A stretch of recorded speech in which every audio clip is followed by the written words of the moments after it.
Starting 2 minutes early, disgusting. Way too early. Loop, and then this.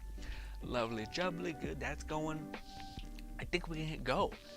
Did I loop that song? Let me wait, give me a sec, guys. I don't think I looped it.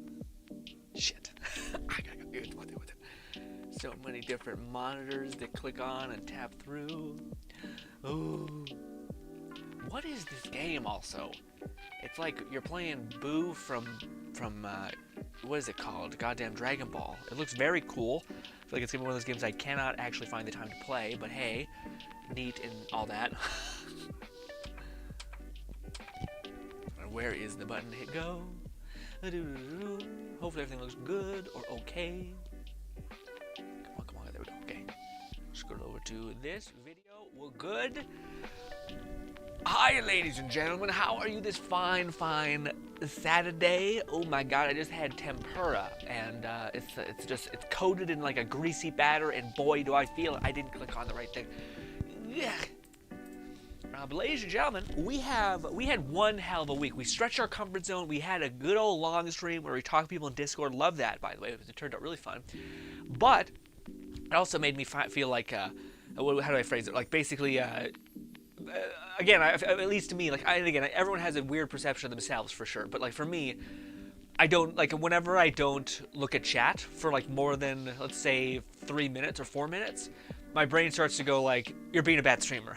You're being a bad streamer. But then I also loved, what do you call it? My brain also says when someone's talking to you, talk to them, like engage with them, etc., which was awesome. So it's like I like both. I like doing both. I like reading chat and I like being really engaged with someone and having fun conversations. But then I also feel like they're at odds a little bit when that's the case. But I think that'll go away if I do it more, essentially. I think I'll stop caring so much that I'm not focusing so much on chat and instead I'm focusing on like talking to the person in there. Which again is always something that's interesting because I know a lot of streamers who do that. They're like their methodology of streaming is way more like let the game or the thing that I'm doing be the content. And to me, I get that. But I also get that just making that a YouTube video. Like if you're gonna make something content, why not cater every aspect of it in the edit to make the idea really come to life? The whole point and the meaning in streaming is connecting with other people and talking to them, which this both facilitates. So this is not quite the same problem that I see, but still. Also, yeah, ladies and gentlemen, I don't know if anyone is interested in it. I was hoping that people would be. The video is doing okay. It's also nothing like similar to what we did, but on the Mind Palace Madness channel, I made this video. It's more like a news, hopefulness of the future of VR kind of video, and I'm very, I don't know, the more I thought about it, you know when you hear something, and it's clearly something that you could like chew on for a while, but you don't ever do it because maybe you got so much going on, but if you do and like let yourself kind of fall into the idea, you're like, oh my God, like what does this mean? It's kind of like the idea of like AI. There's some people who hear AI and they just tune it out. You know, it's just like, it's basically hearing Bitcoin at this point, or like NFTs. It's just like, I don't want to hear it. I've heard about it too much. Stop. But then there are other people who are like, actually, this is just at the very least a really fun thing to think about, as fun as it is scary and all that stuff. But I feel the same way about that video I made, which if those guys who didn't see the video, I'll probably be saying this throughout the stream because I just want to gauge what people think about it. But essentially, they made an extension. These devs that were backed by Sony to like remake a popular game on PlayStation VR 1, one of Sony's first VR games, it seems like. Sony basically said, hey, I think that we're willing to we want to pay you more to like remake an old classic beloved VR game for our new VR future, right? For the new up and coming VR sales, stuff like that. And I think they greenlit a sequel to their project, which is really cool. But this is where I don't know if, this is where I want to ask you guys about it. Do you think it is more likely that the devs were basically just like, okay, well, we have to remake this engine and like redo all these features. Why not just double dip and then release that as a product itself? So not only are we selling the game, but we're selling kind of the PhysX engine that runs it. Wouldn't that be neat? It makes sense from a business standpoint, even if it's in the best light, which I think might be what it is. Which is, oh, we made a PhysX engine for VR, which is exactly what Stress Level Zero kind of talked about. They wanted to do that. So let's take that and let's make it so that people can basically iterate upon it indefinitely within the unending update cycle of Unreal Engine. So Unreal Engine will constantly keep updating the game. What about, what if we basically make it so that all of the VR schmutz is taken care of? So like you have a physics body, you have animations when you're climbing stuff, you have full body, you have eye tracking, you have face tracking, so like smiles, blinking, mouth movement is all tracked if you have the signal controllers that feed that to the system and then give it that function. So that's all done. So there's so many features that, to me, it makes me think that the devs aren't just like, let's repurpose our old homework basically and give it to this anyone else. It seems like, and this is what I'm hoping, this is kind of what Stress Level Zero made clear that they wanted to do, which is like, if we're gonna make this engine for VR that's gonna push VR games in the forward, so that people can easily access physics, people can easily access all of these things that Unreal isn't exactly great at doing. They don't have like a specific VR section, and how you make VR games is so different compared to how you make normal games that where there is kind of a disparity or a deviation, I guess. But yeah, I'm not sure. I hope that like if the developers that are making this new engine called VRAF, if they are as if they give us the confirmation that Stress Level Zero has, which is basically like, this is what we want to do. It makes sense financially to have a piece of every kind of pie being made as far as people using and licensing our engine. We can use that money to fund whatever we want. Hopefully it's some VR content. And we're willing to basically keep pushing in to developing these core concepts. Maybe it's like eating in VR. Maybe it's like making potions in VR or something like that. Making these core concepts that can be given out to people who are using our engine. That would be great if they came forward and said like, yeah, we're going to be focusing on like developing tools that make VR much better, whether that's like motion sickness protocols, whether that's like different like tool sets. Maybe it's a quest system. Maybe they're like, let's do a companion system in the game, like have a follower that can actually follow you and be in a physics body, something like that. If they focused on that and they said like, that's where our attention is going to be if this succeeds, awesome. I don't know if it's that, which is them being like, let's fucking full steam ahead with this really cool concept and business, or if it's just like, yeah, we just wanted to kind of, we were told to remake a game, we remade it, we thought, why not make more money, and we're gonna sell the engine that we did that with, and then it's just we're washing our hands of that and we're just moving on.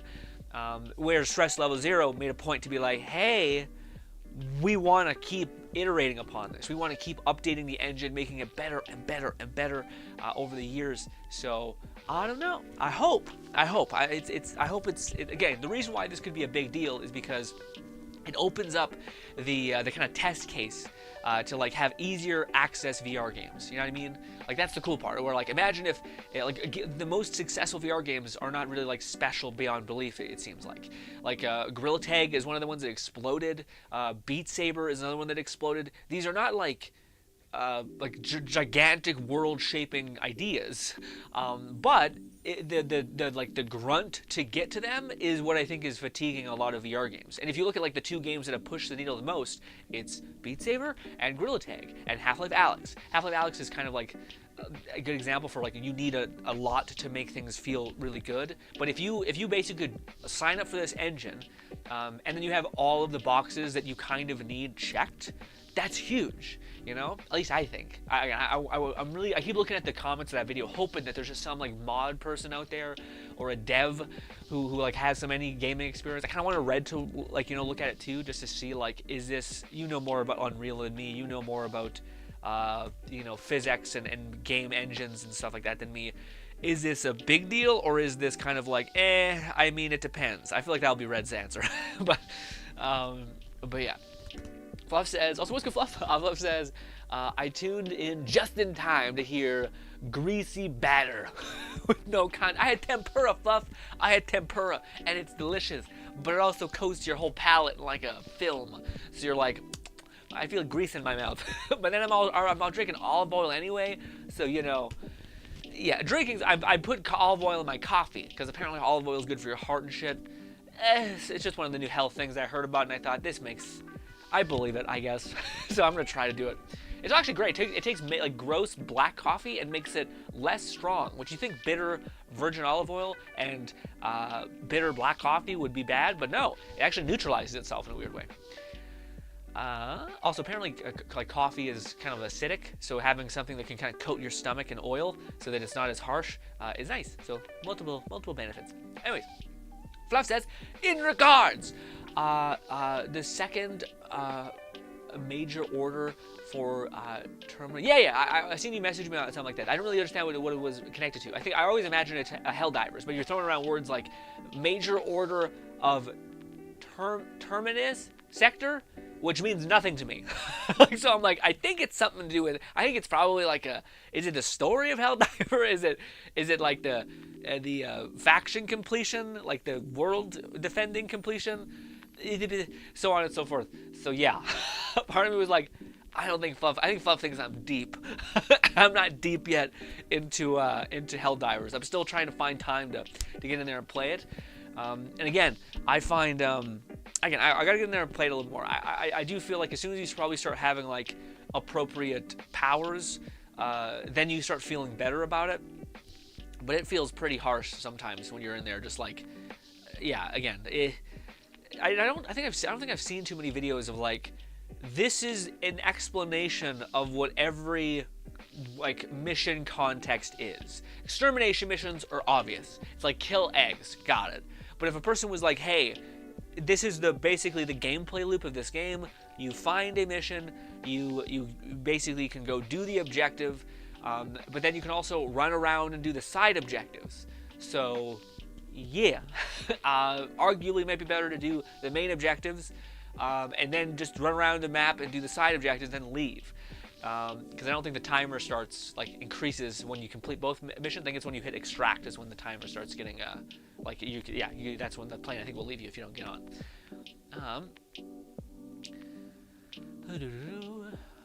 Also, my goddamn mouse cursor is in the center of the goddamn chat, so it's like highlighting your message in a weird way. Okay, Fluff says, we'll need to keep health and Angus Venture liberate by the end of the 5-day duration in order to get the second set of 45 minutes. Yeah, I was gonna message you last night, Fluff, because I logged in and I was just like, there's no like claim, but no, I guess it's just as soon as you log in, it just gives them to you, because I had like 45 medals and I was like, what?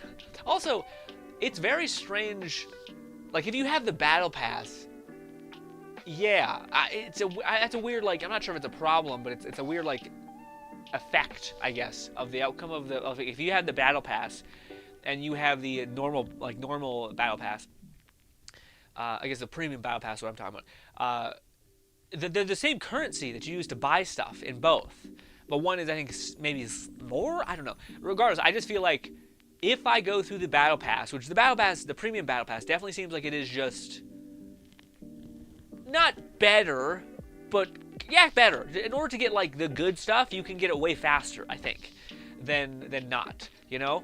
So it kind of makes it so like, okay, so then most people would probably just push through the premium battle pass, get like a lot of like pretty good guns, and then you'd have to go back to like the old battle pass, but surely like, what do you call it? Some of the gear there is not even near as good as some of the battle pass, right? So I don't know. It's a weird, like, I feel like when I get to the premium battle pass, I'll be less incentivized to go through the normal bog standard battle pass, you know? I don't want there to be separate currencies, but I kind of hope there is in some ways.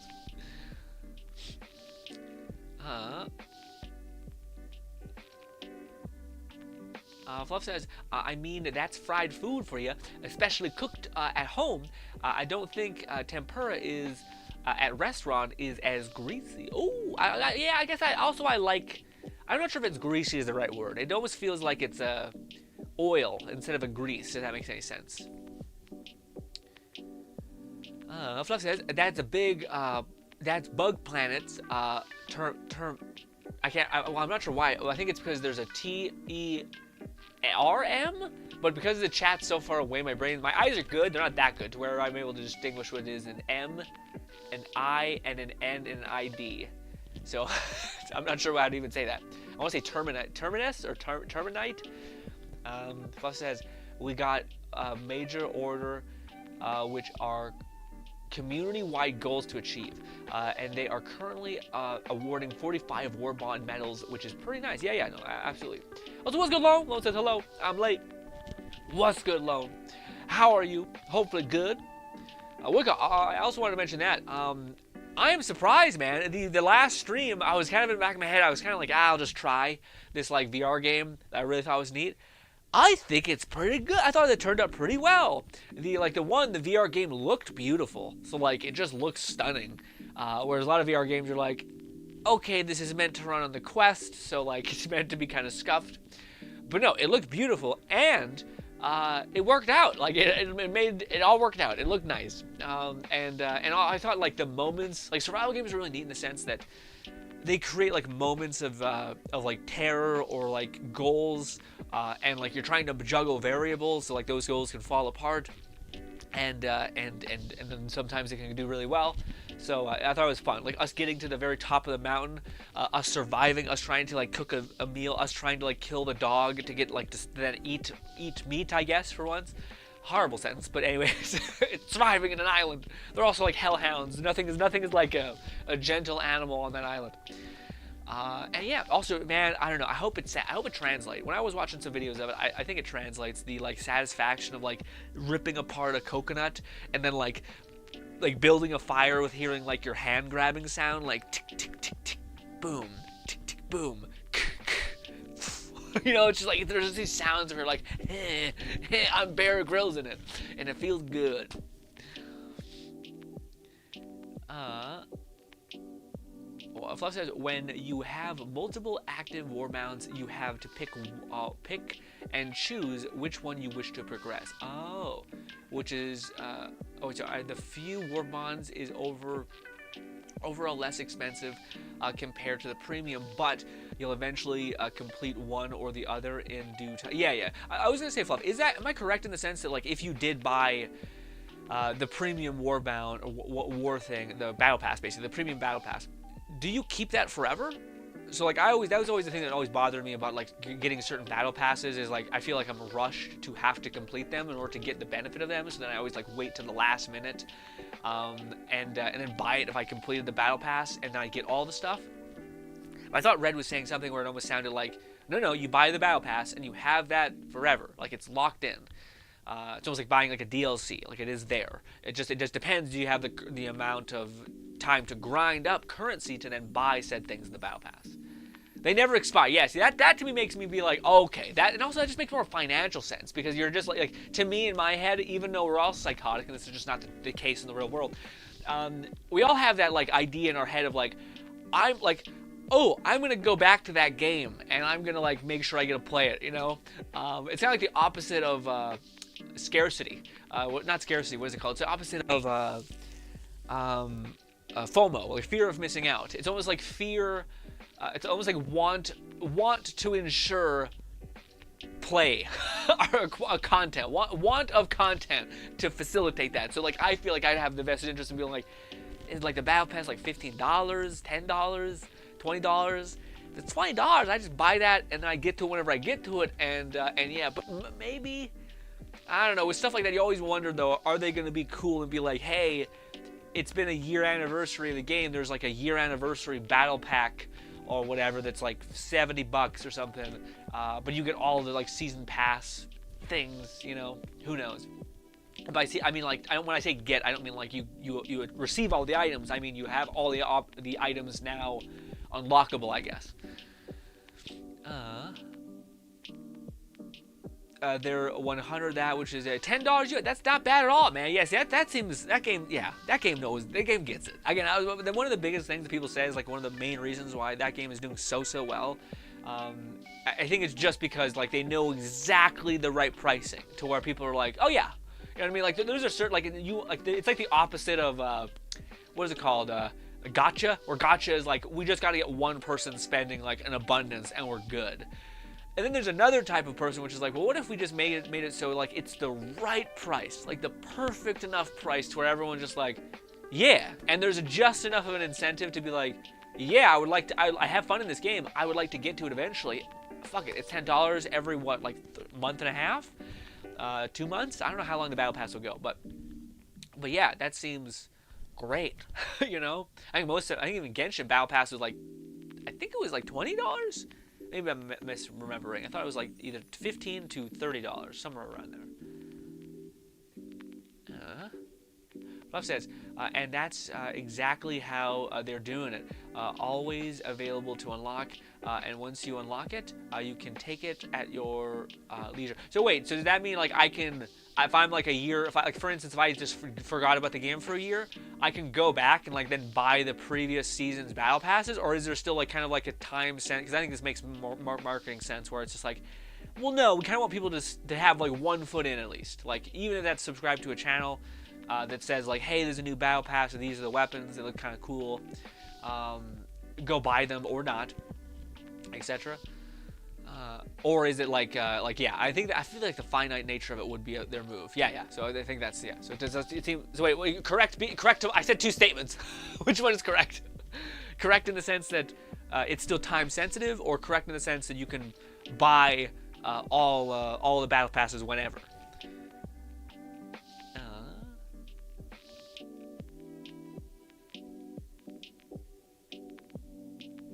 Fluff says, plus you can get about 200 SC pre-order per hour if you know how to prioritize. Yeah. I imagine there's some weird, like good things there. It's finite. It's not. It's finite. It's not fine. Okay, it's not finite. What does that mean, Fluff? I'm kind of.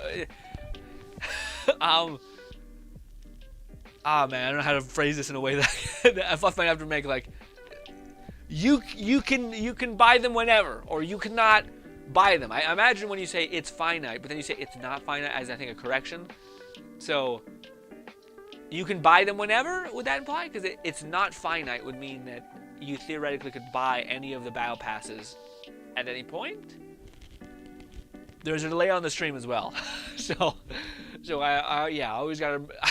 Because to me, I always like try to be more clear when I'm asking a question, but then that also has the effect, because there's such a massive delay, that when I see that there's no like response to what I'm asking, I try to define the question even more. Meanwhile, there's just a delay, so it's not like a person's not replying.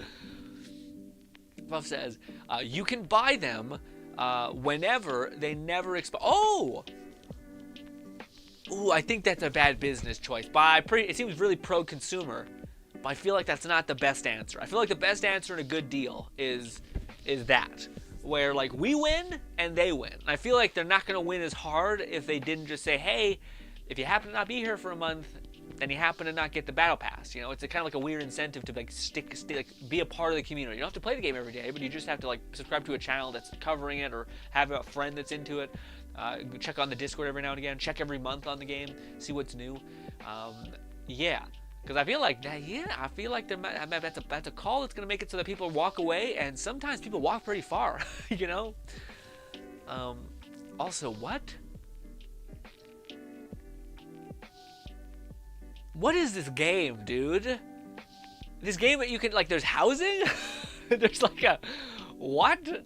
Oh man, this game is weird as shit. This is the most like Japanese game I've seen in a while, like with unfettered amount of money gained to this man too. Where you're playing fucking demonic Boo from Dragon Ball, and also you can like drive mechs, and then you have a house that you can customize. What? And you're just like going around the wasteland, like grabbing a bunch of people essentially. Oh my eye. Also, Lone says, I'm doing good. That's good to hear, Lone. What are you getting up to today, Lone? What do you got planned for the week, Saturday and Sunday? What do you got up to? Whew.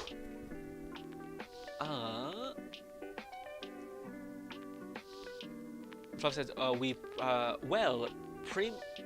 Premius will cost 100 per Warbound, and the base game has, it's called, yeah. That actually is a really interesting way of phrasing it, because I do feel like I think we are simultaneously in the era of video games where people want more, like much more, while simultaneously we're being given two options. We're being given like a very finite short story, which is nice, but arguably it's like you're paying full price, $60 to $70 for this game. You're gonna be done with it in maybe 8 hours. Honestly, it's probably more likely to like 5 or 6 because most people just don't have the time to dedicate to completing a game usually. So that's a little rough. But then we also have other games which are like hyper delivering value, like trying to like give you like we want to be the one game that you only play or only have to play, and that's neat as well. But I think what do you call it? I hope we're moving into I like that idea from Helldivers 2, the idea that it's like instead of it being like, oh, you're spending $60 on the base game, it's like, no, you're spending $60 on the base game, sure, but then you're also spending $60 on all of the like subsequent good value proposition battle pass, like the one that's the base battle pass. Like that makes sense to me. And then if you wanted some more like stuff and you wanted to sports a little more and you wanted some like different tweaking things, nothing's necessarily better than everything else, but it's still something nice to have, and you have a little bit more instant dopamine release, I guess, by unlocking something good earlier than you would otherwise. But yeah, I think that makes that to me is a much better sell instead of it, because there's not like a we're getting into an era of like there's certain types of there's a certain type of I'm all over the place. I gotta pause. There's a certain type of player that wants like tons, like they only can justify buying a game when it's like ungodly big. But then there's also people who are totally fine with just buying like a small game because they don't have that much time to play the game in general. So this is just the way they kind of get around it, you know.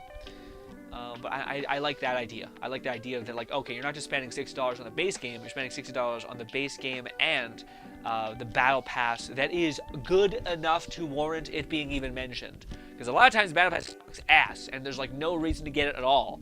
It was awesome to see, like, in the base battle pass for Helldivers 2, there was the hug emote, there was the there's all these fun emotes like coming from Destiny 2, which is one of the worst examples of like live service games ever as far as like the gluttony of money drain. Yeah, it's gnarly. Whereas this game was like, oh no, you get like a ton of stuff just from like being like, ooh, look at this skin, look at that skin, and they're nothing like, it's nothing absurd, but it's still good enough, you know.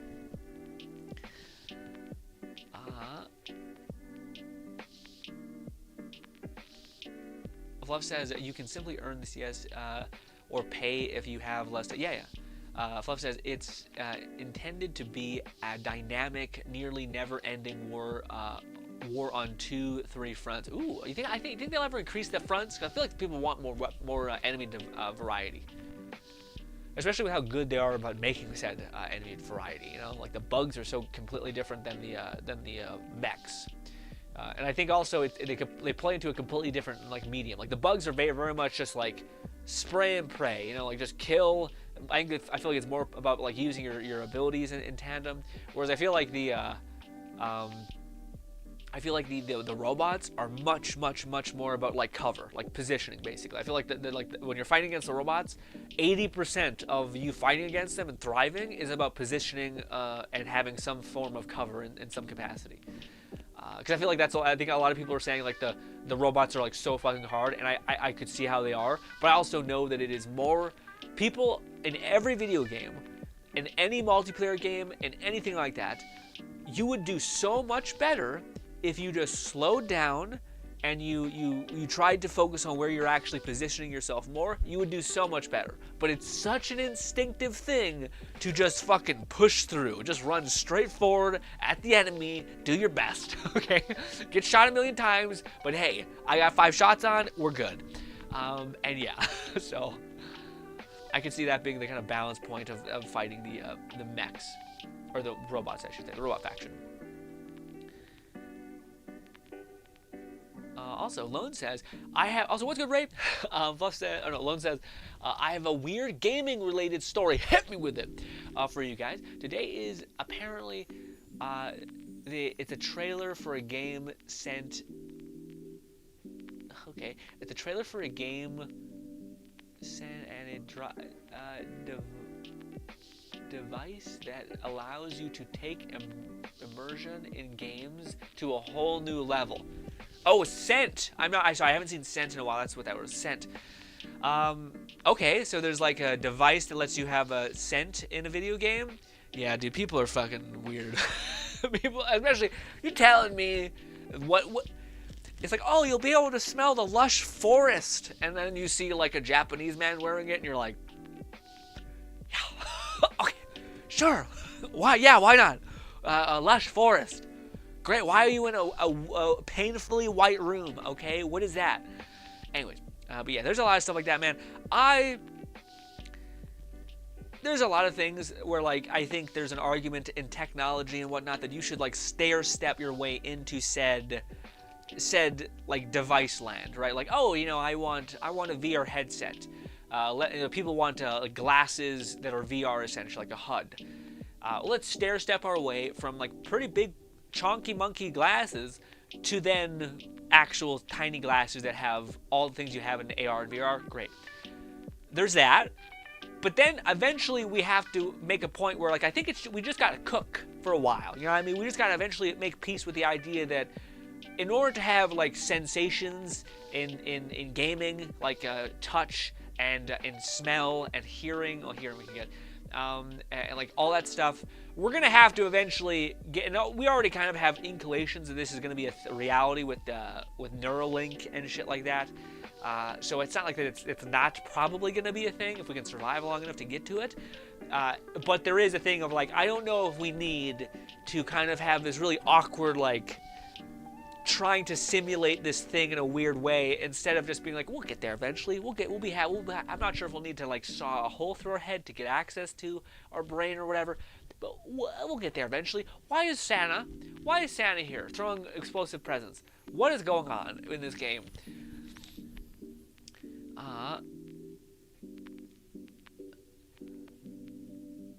Lone says, but including the ability to be able to smell in the game world. Yeah, I also just don't know how they can do that optimally. You know what I mean? Like, I feel like you're gonna have to buy like 15-cent packs. Like, I don't know if they can just manufacture scents like without like just through water and like electricity or some shit. I don't know. It just seems expensive, and like it is such a weird problem to mechanically solve outside of getting into your brain network somehow. You know. I don't think it's out of the question either. Like, I think with what we know about, like, psychoactive drugs and whatnot, and then we also know that there's, like, they already have this thing where they basically did, like, tests, where basically just the idea of, like, a person saying something to you in your dream, kind of like almost like a hypnosis kind of weird, like, thing, allows you to picture things. Now, you need a lot more steps in that direction in order to get to that place we all want, which is probably, like, a full dive situation, but hey. Fluff says, so in the first game, there was a Terminus, and looks more like a lobster alien. Oh, they were mostly melee foes, tending to be easier to fight. Then there were the cyborgs, and had some range attacks, and were... Isn't cyborg imply that it's a human hybrid in some case? Fluff says, and then they were more... illuminate, technology advance, alien race with energy shields, teleportation, and a lot of telegraphs, one-shot lasers. Jeez! So maybe we're just built to be difficult in general. Lone says, GRINN, my nose is stuffing. He didn't say that, that's what I said. Oh, my nose is getting all allergy-driven because we're by dust. Lone says, GRINN, but like VR, you could take your immersion to a whole new level. Yeah, I'm not, dude. Imagine that. One of the things that we don't talk enough about is how bad scent can be. Okay, yeah, like there's no game where it's like going fishing and guess what? Fish smells disgusting. Okay. I don't know many instances where I need scent to be present to be happier about it. You know what I mean? Everything. Most of the VR games are bloody as hell. Do you want to smell bodies? Dead bodies? Fresh carcass? Disgusting. Do you want to see fucking dirty, gross tunnels?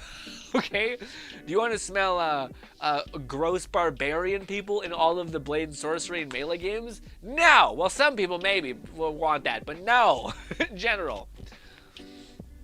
What I do think would be sick as hell is if you could somehow put on like a headset. And this is already kind of like pseudo in the works. It's just not very like, it's not good enough yet.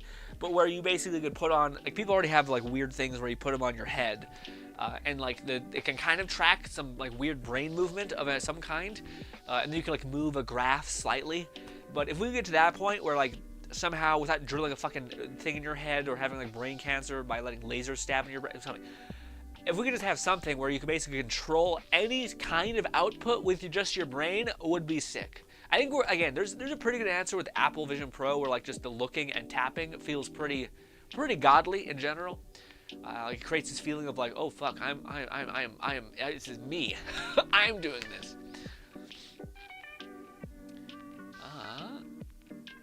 In HDR, we have the Terminates again. Cyborgs have gone fully mechanic, okay, I see. So there was Cyborg, and now there is the auto mutant. Got it.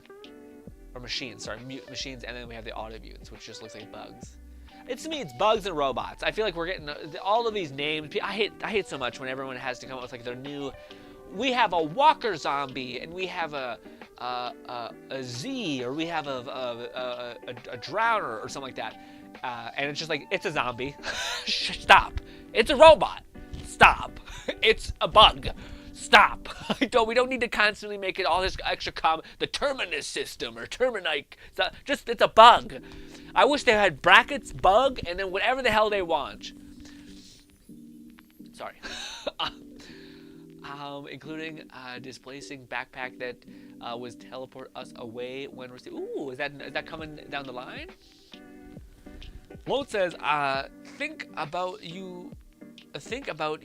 you're playing Bootstrap Island and you can smell all of the Monbats. It sounds like a good yeah.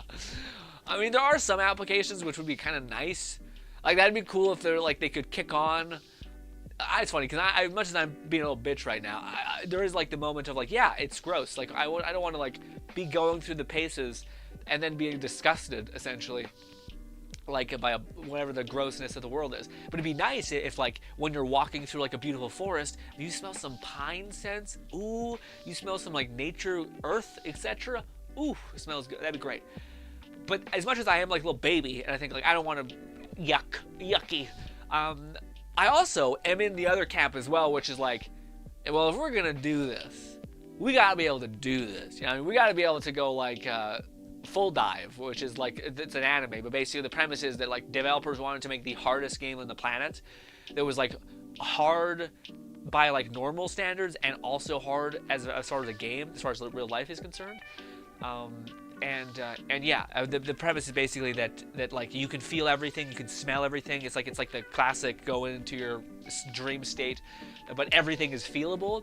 I actually love, if I was like if you were like a super genius evil villain that could like shatter reality and stuff like that, that'd be such a fun thing to actually do. Because I really like the message, I think, of the anime, which is basically like, theoretically, what if we could create an experience that was much harder than the real world, but if you could survive it, and hell, if you could thrive in it, you could make the real world your fucking playground. Like you could, if you went through suffering, if you had to experience actual pain, if you had to experience like moments of brutality in this way, and it would always just be psychological. It's not like you're actually taking damage, but you are having to like endure it mentally and overcome it mentally.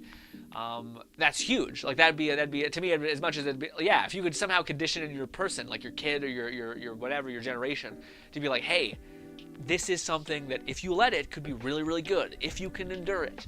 And I think that's, at least to me as a person who likes exercise, and this is a definitely different thing, but likes exercise, likes self-improvement, that'd be like the holy bastion of self-improvement. Yeah, the cyborgs were human, half machines. Oh. It was implied they were some sort of communist offshoot from the Super Earth managed democracy, and the Helldivers aren't necessarily the good guys. I was about to say, I would love to see a video eventually at some point where they go through all of like the crazy of like, yeah, let me just tell you that you're the bad guy real quick, and like let's just talk about all the Helldivers and what they do.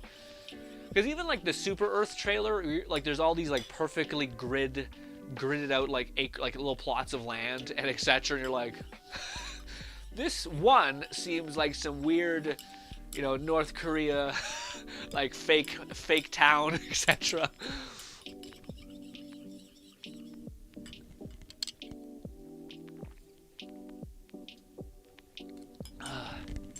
Yummy coffee.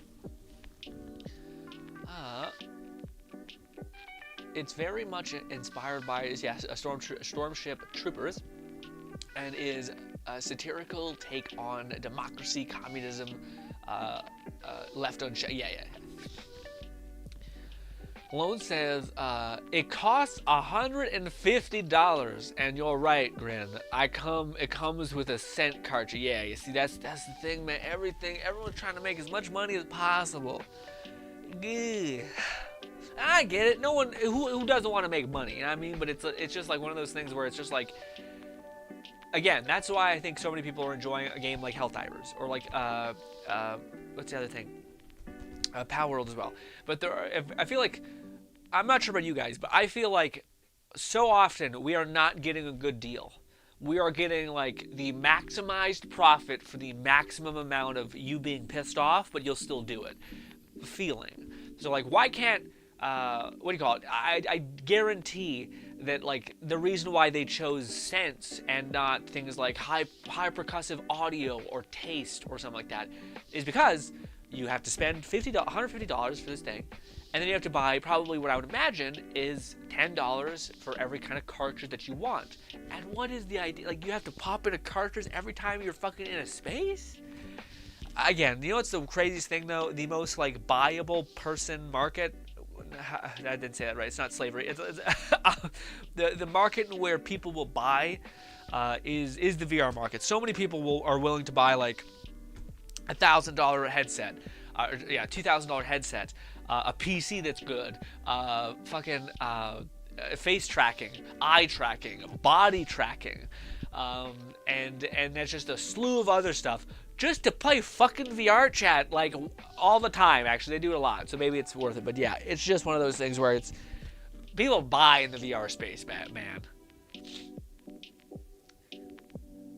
And the person who's kind of on the like, I want to get something good, like worth it, I find there's not a lot of options for me besides, like if I want one feature, it's going to cost me an extra $500, despite it doesn't cost that much to implement. Fluff says, well, they're short-handed bug spots, and I don't know what the Illuminates are going to be nicknamed. Yeah, I'm not sure. Yeah. Lone, what would it take for you to buy VR, I wonder?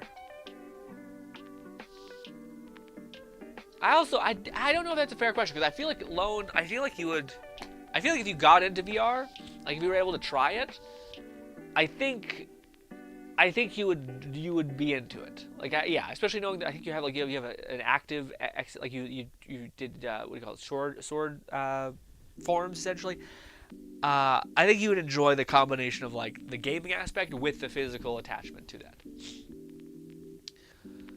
Hell, I think Fluff also got after it in the same way. I think that's just a good medium. Like Fluff got into that Nintendo Switch game that was like, it's exercise based, but the gamification of everything is a really fun way to make physical exertion fun or meaningful in a way, because you actually feel like you're not only achieving something in a video game, but you're also achieving something by having gone through it. Raid says, all right, I just figured I'd drop in and say hi, but I woke up early today. Ooh, so I'm gonna try to catch up on something. Oh, well, Raid, I appreciate you making a point to pop in. I was gonna ask you about what you're currently playing, if you're still just playing. I think it was Warframe you're still going a whole hog in, but yeah. Anyways, bye-bye. Bye-bye, Raid.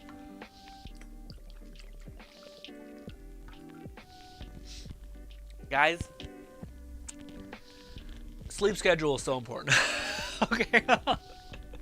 I don't mean to bring that up when Raid leaves, okay? But I do think it's just like, I tried it in my head just then. I was just like, so what is Raid's like? Does he wake up at like, he's in the US, I think, so he wakes up probably at like 8 or 8, or 12 most days it seems like, but 8 some days. Woof, I don't know, it's just, like, damn. I don't know what, sleep schedule is important. Sleep schedule is important. Fluff says, Helldivers definitely has a good mix of Starship Troopers and Warhammer. Yeah. both of which prove that humans are morally gray at best. Yeah, I also, yeah, it's tough. I very much find myself having a natural inclination towards nihilism and like just negativity, which I know is maybe to some of you guys be like, that's not true, Granted. No, that's my natural state. I mean, what I'm meaning by that? So I tend to really, I know that, and I tend to not like that part about it, part about where I then tend to go. So I really try to not be that way. I try to keep my things happy, keep things like hopeful, meaningful, in my media that I consume. So yeah, as much as I'm like, yeah, humans are all gray and all that stuff. I don't know. I don't know if it's fair to say that. Humans are various shades of gray. I think a better way of putting it, like to me, like the realist perspective of it is that human beings are, in large part, formed by their environment, basically. So I think humans, it's like the kind of the old quote that humans have the capacity to be good, and humans also have the capacity to be extraordinarily evil as well. Again, that's the nihilist part about me, where I was like, humans could be good, also extremely nihilistically evil. So it's like, again, that's my natural inclination, my slight. But anyways, point is that yeah, I as much as I also like, it's almost like when you see a perfect like kumbaya situation like Stardew Valley, which is just like, this is so nice and it makes me feel uncomfortable. There's also something that's like when things are so nihilistic and like wah, that it becomes not so nice, you know. That's why like the Vermintide, but even the Vermintide stuff knows how to like have fun, to where like the guys are shooting the shit a little bit, throwing comments back and forth, like despite their being in a shitty space and having probably really rough beliefs, they still can kind of like be human and pass the ball back and forth a little bit. That just had me thinking about the whole like morally gray things, because I'm like, I don't like yeah, they're like the super doom and gloom things. Lone says, a Persona 4 update, or 3 update. I'm about 90 hours in. When have you started playing this, Lone? You must be averaging like 4 hours or 5 hours every day. Closing in on the ending currently. I thought Persona was like a 200-hour game. Level 77. Golly. And Fused Satan. What? And Fused Satan. Now the ability he has is not good because it's a persona I used to fuse him. I had a bad skill. Got it. Great. So you done botched the fusion job. Also, let me increase the. I can't really see the chat as clear as I want. My eyes are getting bad, I guess. They're not. My eyes are great. They're the best. I gotta talk to you guys about that stupid book, the amazing book I'm reading. It's great. It's so good. It's actually really helpful. But I just want to diminish things I'm into, because I know people could maybe not like them, so I get ahead of it and say that I don't like it either, even though I like it a lot. Fluff says probably Exxon or some, since they're actually alien. Ooh, that'd be cool. I wonder if they could ever do like an actual collab of a xenomorph. That'd be fun. Xenomorphs I feel like we don't fight enough of, and they're never really done really well, as far as like the speedy, jumpy nature to them, I think. Lone says, Final Fantasy. Oh yeah, what was I about to say? Are you guys getting ready to play Final Fantasy? I think it's coming up pretty soon here. Or is it out already? I don't know. No one replied to me, I think, yesterday when I asked. Lone says, actually, games I would want to play in VR, like Devil May Cry and Bayonetta? Lone, I would say play one little game in VR and you get back to me. Okay? Because I promise you, that sounds like a nightmare. Okay? The amount of movement and the amount of all that is just absurd. Yeah, like just, it's exhausting thinking about it, and it's just making me motion sick just imagining it. Because all the cool things in like Devil May Cry are like doing backflips, front flips. I hope you're one of the few people alone that has zero motion sickness right at the hop, and you can just fucking thrive. I woke up about an hour before the stream, but I had difficulties throughout the night. I turned in just after a shower, so I had to grab something. Ooh, okay. So I should grab. Oh yeah, no, go get some meat, Fluffy. Absolutely, absolutely. Fluff says, hence the shades of gray. Some are lighter.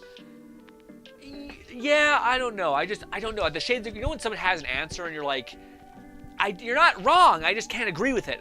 You know what I mean? Because that's how I feel when I hear like shades of gray. I'm like, yeah, shades of gray implies, yeah, I don't know. I don't know. Maybe the shades of gray is meant to apply that it is a gradient, meaning that like everything is a reality. There are some good, there are some bad. But I think a shades of gray, really, to me at least, is like, it's still gray. It's like, it's not colorful. You know what I mean? It's like we're different versions of shitty, basically. But yeah, I don't know. That's maybe people picture a different thing. When I hear people say shades of gray, I always think of like, oh, we're different versions of like evil, I guess, or bad. Because to me, it's like color versus like black and white nothingness. You know.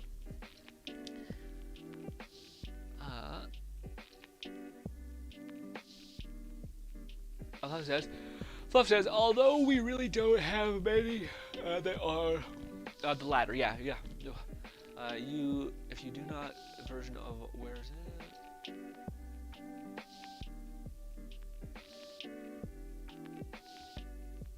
The Fluff says, if you do think your vision is worsening, I'd recommend getting an eye test.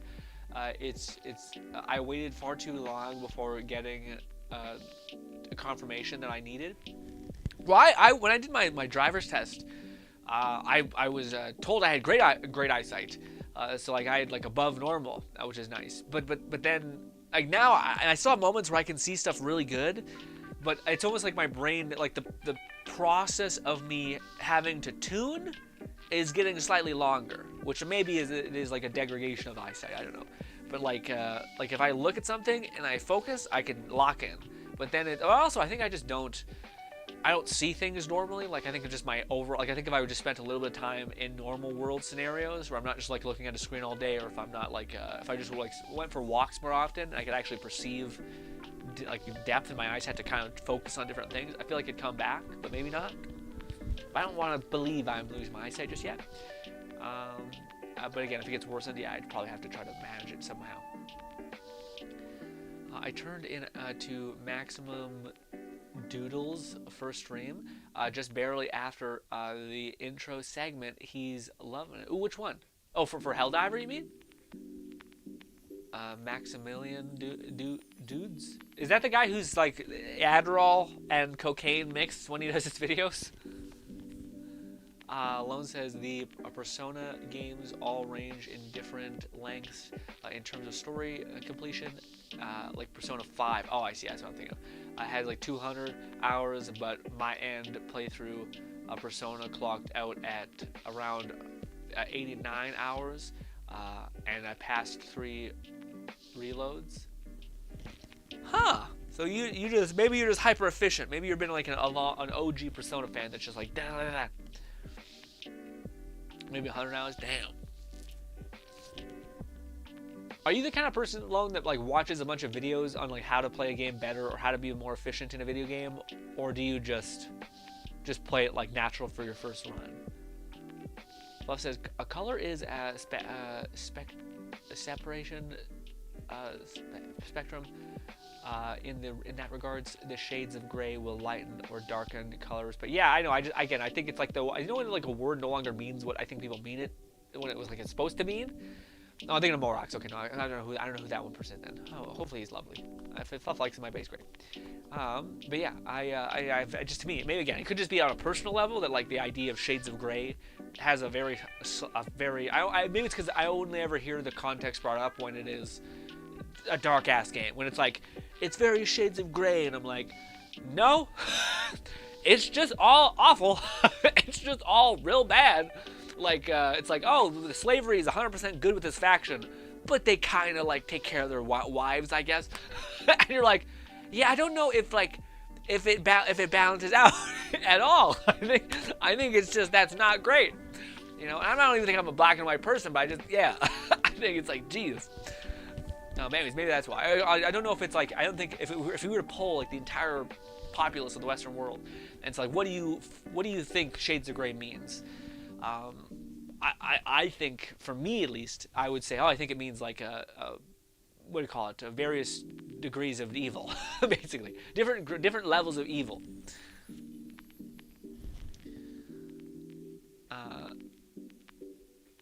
all the more reason to just go get an eye test. Being indoors and staring at screens personally will generally make you nearsighted. What's the funny thing? I find I'm pretty good about far away distance. Actually, I mean, I'm pretty good about up close. Maybe right. Maybe up close. I'm pretty good. But we'll see. We'll see. I'd rather be nearsighted than farsighted, to be honest. Or I'd rather have good near vision than far away vision.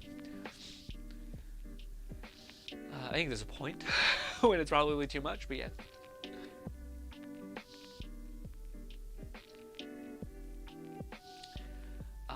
Max is a mostly fighting game streamer, but also adores games like Final Fantasy. Yeah, well, I don't know, because he feels like he's kind of bridged out into games that are...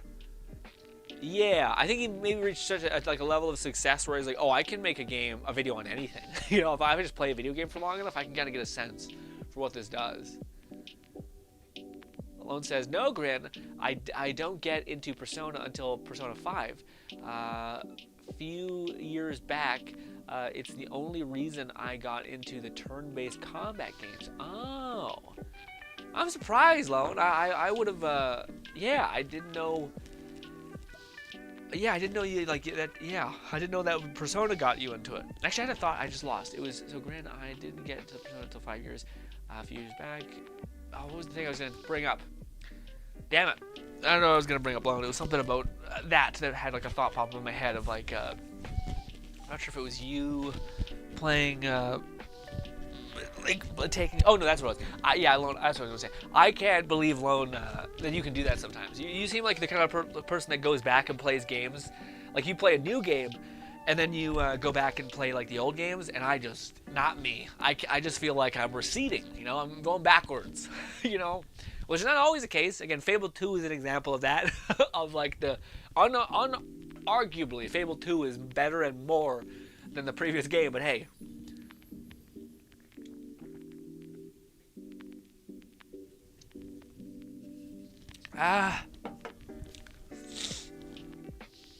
What is it about this chair that I don't think... I say it's the dust. I don't know if it's the dust. What does the stream say? I wanted to talk about some things, but I don't know if I've listed them in the stream.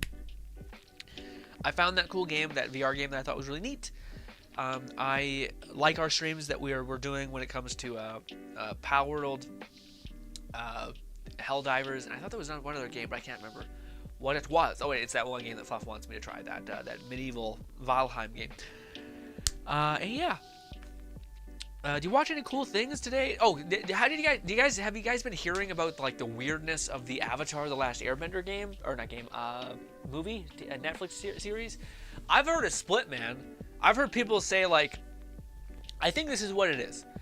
For the Avatar game, I feel like, oh my god, people who really love Avatar, like fucking crazy love Avatar, hate it beyond belief. Like, people who know all of the names by heart, they know all of the powers by heart, etc.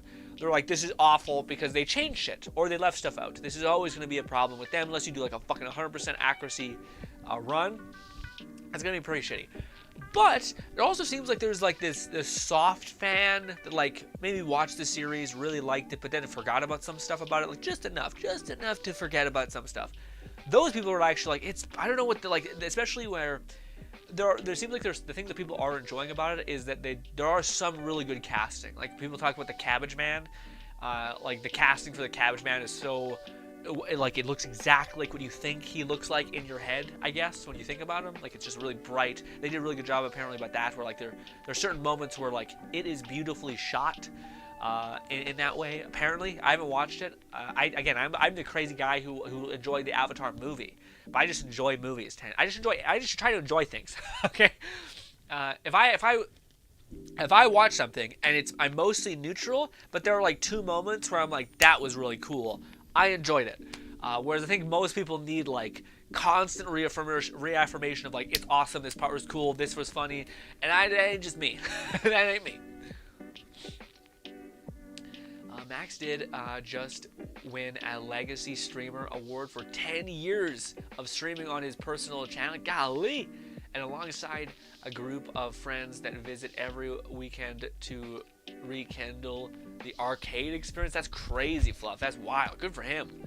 Man, I still remember this guy who I used to watch. He's my first streamer that I ever watched, and he was on Justin TV, not actually Twitch. It was way before then. And it's fun, hilarious. I'm not sure you guys see it. Whenever you guys accidentally see my web browser, I have my Twitch folder, which tells me all like the streamers I enjoy. It's called Justin TV because I just kept porting my bookmarks essentially. So it's just, that's what it's called.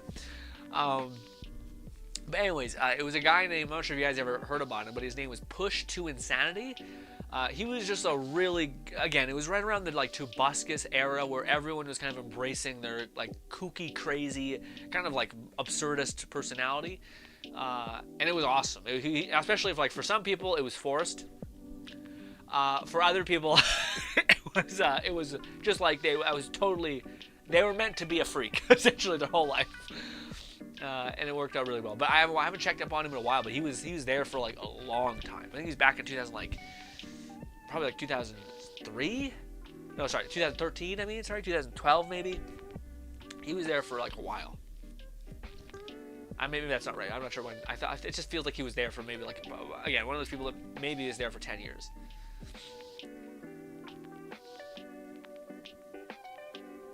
Well, it's like I never played a lot of Persona games, like 1 and 2, and even Shin Megami Tensei games that became the Persona games. Oh. Huh. Fluff says, the stream title is Games, Anime, VR... usually, these last couple streams I've been better about like naming the stream, the thing I want to talk to you guys about, whether it's solo leveling or whatever. But yeah. It's probably better than the movie. Yeah, well, that's just a low bar for a lot of people. But I've heard it's retconned a lot. Yeah. See, that's a weird one. I heard a lot. Well, I don't know, because to me, if you were making a story, like yes, a lot of us at this point with like, do we have to teach you again, old man? Meme, but yeah, I think a lot of us would err on like just following exactly what the hell's going on. But there is a point where like, I feel like a good rule of thumb, if I were to tell someone who had like a movie like deal like this, which from a Blood franchise, especially with this series, I'd be like, okay, the first 6 episodes have to be as true to form as possible. Do not deviate at all. Maybe cut out some stuff that isn't indicative to future things, like the growth of a character. This moment needs to happen, because if it doesn't happen, the character remains shitty and a scumbag piece of shit, all that stuff. So it's important that happens. Good. But yeah, I feel like it's that weird balancing point, which is a little odd. But anyways, I also empathize with the idea of like, well, we want to do right by the story, make everything line up, but we also don't want it to be boring for people who basically or have watched this their whole life. So why don't we add like, again, I think that's the difference. Why don't we add and not take out and change, which is different. You know, I think it'd be cool if they were like, oh, let's add this fun side character that we could make meaningful in our own way. And that could be our mark on the series in some ways. Instead of like taking something away and then putting something in its place. Yeah. Also, don't take away things that are like crucial for character development. But I also think it's a tricky thing to be in, because if you were to ask, if you were a developer, or not a developer, a publisher for this like movie, or a producer for this TV series, you'd be like, oh, we could go ask some fans. Fans are awful. Fans are the worst people to ask about how to make some shit a lot of time, because they're just, it's like whenever you ask, oh, how many of you guys have ever asked, hey, what episodes do I need to skip when it comes to watching Bleach or One Piece or Fairy Tail or whatever the hell you want? Every asshole is like, well, you need to watch all of it. Well, no, you do not need to watch all of it. You're just a fucking psycho. You're the worst. You do not want someone that close to ask what the hell to do, because you're not gonna get an actual good answer to save your life. They're like, does this stupid filler arc really need to happen? And they're like, it's so important. And you're like, no, it's not important. It was irrelevant, actually. It didn't aid the story at all. If you were a super fan and you thought about like every adaptation thing increment of this game, then maybe for you it does, but for most people who are busy, no. Fluff says, did they not cast the actual voice actors in the Cabbage version? I don't know. I just see a lot of people be like, this part was really wholesome. Like when I seen the Cabbage Man and they like, I think they did really good lighting with him, to where he like glowed. So he made like, it was like this iconic character that like the people really made like look iconic. I think. I just seen a bunch of memes reacting to the series, and some were negative. But a surprising amount of them were like. But I thought the same thing for I thought One Piece on Netflix was gonna be ass, but I heard a lot of people be like, it's actually pretty good. It's pretty fun. But I don't know, because I honestly would put the fandom of Avatar than One Piece fans. I also think One Piece is such an old, like, it has like 1,000 episodes, to where I don't know if I could ask somebody to like vividly describe to me what happens in the first 3 episodes of the first series, because you have 1,000 episodes that you have to chunk through, and you've got to make space. So I think they also benefit from that, whereas Avatar is just long enough to be like where everyone can remember everything. Fluff says, yeah, I never checked it out before the rebrand to Twitch, so I'm not familiar. Oh, really? Oh, that's awesome! Yeah, it's one of those cool things where I was like, you were a part of something-ish. I remember I was watching him play a Dead Rising 2, and it was so funny because, oh man, again, at that time, the internet was so shitty. Like, the internet was so unstable, where streaming was like barely feasible, and it barely worked. It was like right around the era of like making video content, where you had like fraps, and you had to get like a shitty capture card that was ass, and you couldn't capture anything to save your life. Like, playthroughs were super hard to do. Everything was just terrible, super fucking difficult to actually mechanically do. And it's crazy to think of, like, you just keep going, but like, it's insane to think about how fucking terrible it all was at one point. Nothing worked, everything broke. It's also one of the reasons why I'm like, how many of y'all people really want this? You know what I mean? Like, when you see a content creator, like, back in mine, I'm happy that I was in that day. I was in that day, and it was terrible. It was awful. Or you would like record something, and your editing software it would all be corrupted. All of it would be corrupted, and you're just like, oh, I came home from school, I tried to record some videos, I recorded for 4 hours, I felt good about it, I was feeling myself, and it all crashed, and it all went to shit. And then you have to run it back, and then you have to do it again, and you have to do it again. Oh my god, man. That's where, like, the true love of the game was forged. If you can't endure that, then you don't deserve to be here. And all these fucking, all these young bucks out here with their easy fucking editing software and fucking streaming software always gets corrupted. Now we have fail safes to reformat a video, so even if your whole fucking PC crashes, it still like seals off the video so that it is okay. Fucking absurd. God damn you. You should have suffered like Grandpa. Okay. Oh, sorry about that, guys. Love says, yeah, I never gonna grab. Yeah, go get some food, Fluff. Go get some food. Lone says, anime updates. I finished 100 girlfriends who really love you. And my goodness, and you need to add this. I will add this to the queue. I will add it to the queue. Is it new, Lone? Like, is it one of the new anime that's in recent memory? Because I seen like an AMVA, because that's how I get my music, so I just see it every now and again. I see some anime that I don't recognize.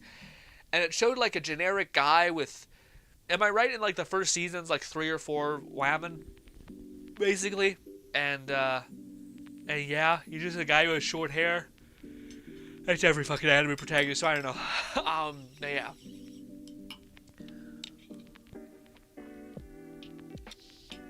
Alone says, anyone who is willing to knowingly watch filler in those shows, I find them exactly, man. They are like, what does that mean? Straight to death. Like, immediately when you're like trying to find someone to actually talk about that show, you're like, you're too much. I cannot talk to you to death. Okay. What am I thinking of? Oh, that's what it is. Oh man, I don't know. I don't even know this person really well. Wasn't aware of what she did. But the fucking Wendy Williams voice line of "Death to all of them" is just fucking brutal, and it's just such a weird statement. And it's funny because her whole audience was like, "What the fuck, dude? You can't say shit like that." Who doesn't love a really just like a haymaker? Like, you know what I mean? Just like a guillotine kick, hard as shit. Snap your own knee in that whole act. Level of hyper kill. But ladies and gentlemen, oh my eyes. On a side note, the Powler videos are doing good. I've been just trying to. I'm making excuses. I've been trying to keep up with my VR channel, and I really love the VR videos. And then we're like in this weird space where Power World is like it's a complexity is what I'm starting to get into. It's not that bad, but it's just enough to be like, oh, I gotta kind of try to figure out how to make it so that, again, it's all about like creating a good answer. So like to the good answer to trying to make this video I want to make where it's like all the best, how to get all the overpowered pals basically. Like, what's the best pals to get? All that stuff.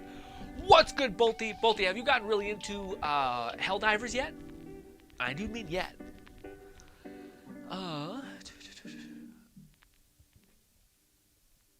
Yeah, I'll definitely add it to the queue load. Oh, dude, I'm watching this. I read a lot of cool manga this week. Read is a strong word. I watched and then read a little bit. But yeah, there's a couple ones where I found a format that I really like, but is not as done as I thought it would be. But it's basically the format of trapped in a dating sim, but not as the main guy. Because it creates a really fun like dynamic format for like a story where basically the guy is like interacting with these like huge key players rather than being a key player, but also he's simultaneously like fucking over and also gaining from having his knowledge base of the world. And I thought that'd be like a much more tons of those types of things of like trapped in a dating sim manga. But there's not. There's people always say there's a lot. There's not. There's like 4, and all the other ones are like women-based ones. They're like pure fanfare, where it's just like, oh, I played like a reverse harem dating sim game, and this girl is like the main character, and they're all princes trying to bang her essentially, and it's just like, okay, this is very much like yeah. You think like a lot of like harem shows and anime is like, oh, it's just a dude being like, I'm the center of the world and they all love me and I have 15 girlfriends and it's cringe. But yes, it's just as bad on the woman's side, if not worse. Okay, because it's all just like pointless random shit, but probably just because I'm a dumb man and it's pointless, but to them maybe it's extremely meaningful. But yeah, I just find it hilarious. But anyways, it's a cool format, especially when it's done in that way, where they're not like the main character, but they're like I don't know. I like that idea in anything where it's just like you're put in a world where you know the story of it, but you're not the main people. You're just like a side character, but you're like, wait, I know in the story the main character somehow digs up like this amazing flask that lets him like level up every day at least once. I'm gonna go get that flask right fucking now.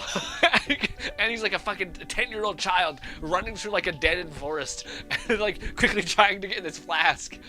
And like barely surviving. Like, it's just fun. It's just a really fun storytelling metric.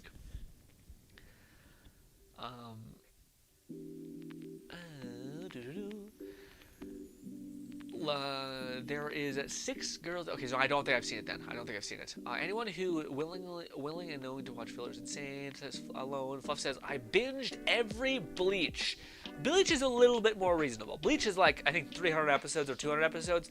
That's at least like, I can get that. The other ones, they're like 400 plus. You're insane. You're a psychopath. Oh, dude, you know what anime I always wanted to get like a remaster and also a dubbing? Hitman Reborn. It's a little weird, but I don't know. It's not a lot of anime with that premise.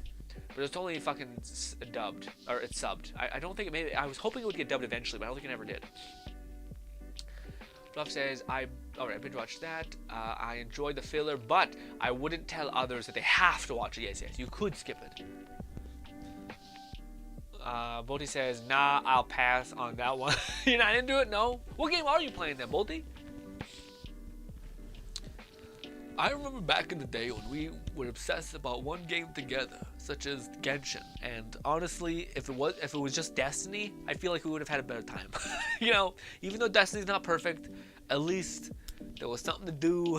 We could come back every couple of months. Ugh. Bolty says, I spent too much money lately on gaming and stuff. What kind of things do you spend money on? What kind of games do you spend money on? Like you mean like in-game stuff, like gotcha systems, or do you mean like just buying a bunch of games? Yeah, dude. You know what's hilarious? I'm not sure. I keep saying that. I'm developing a really bad habit of like, isn't this funny? And to me, I guess it kind of could be, but it's not like actually funny. It's just me basically wanting to bring up a new topic. Anyways, playing VR games, them all being like 20. Like the game we played yesterday was $20. At least like last week not last week, a couple weeks ago. What's good, Sting on Twitch? Last week when I had to spend like $100 for fucking Suicide Squad. That's one fucking massive punch. In my head, I'm like, dude, I could get like fucking 5-6 games, and they're all really unique. Like it's not like there's nothing similar to it. Like being in the immersive world is something, and also they're good games. Anyways, yeah.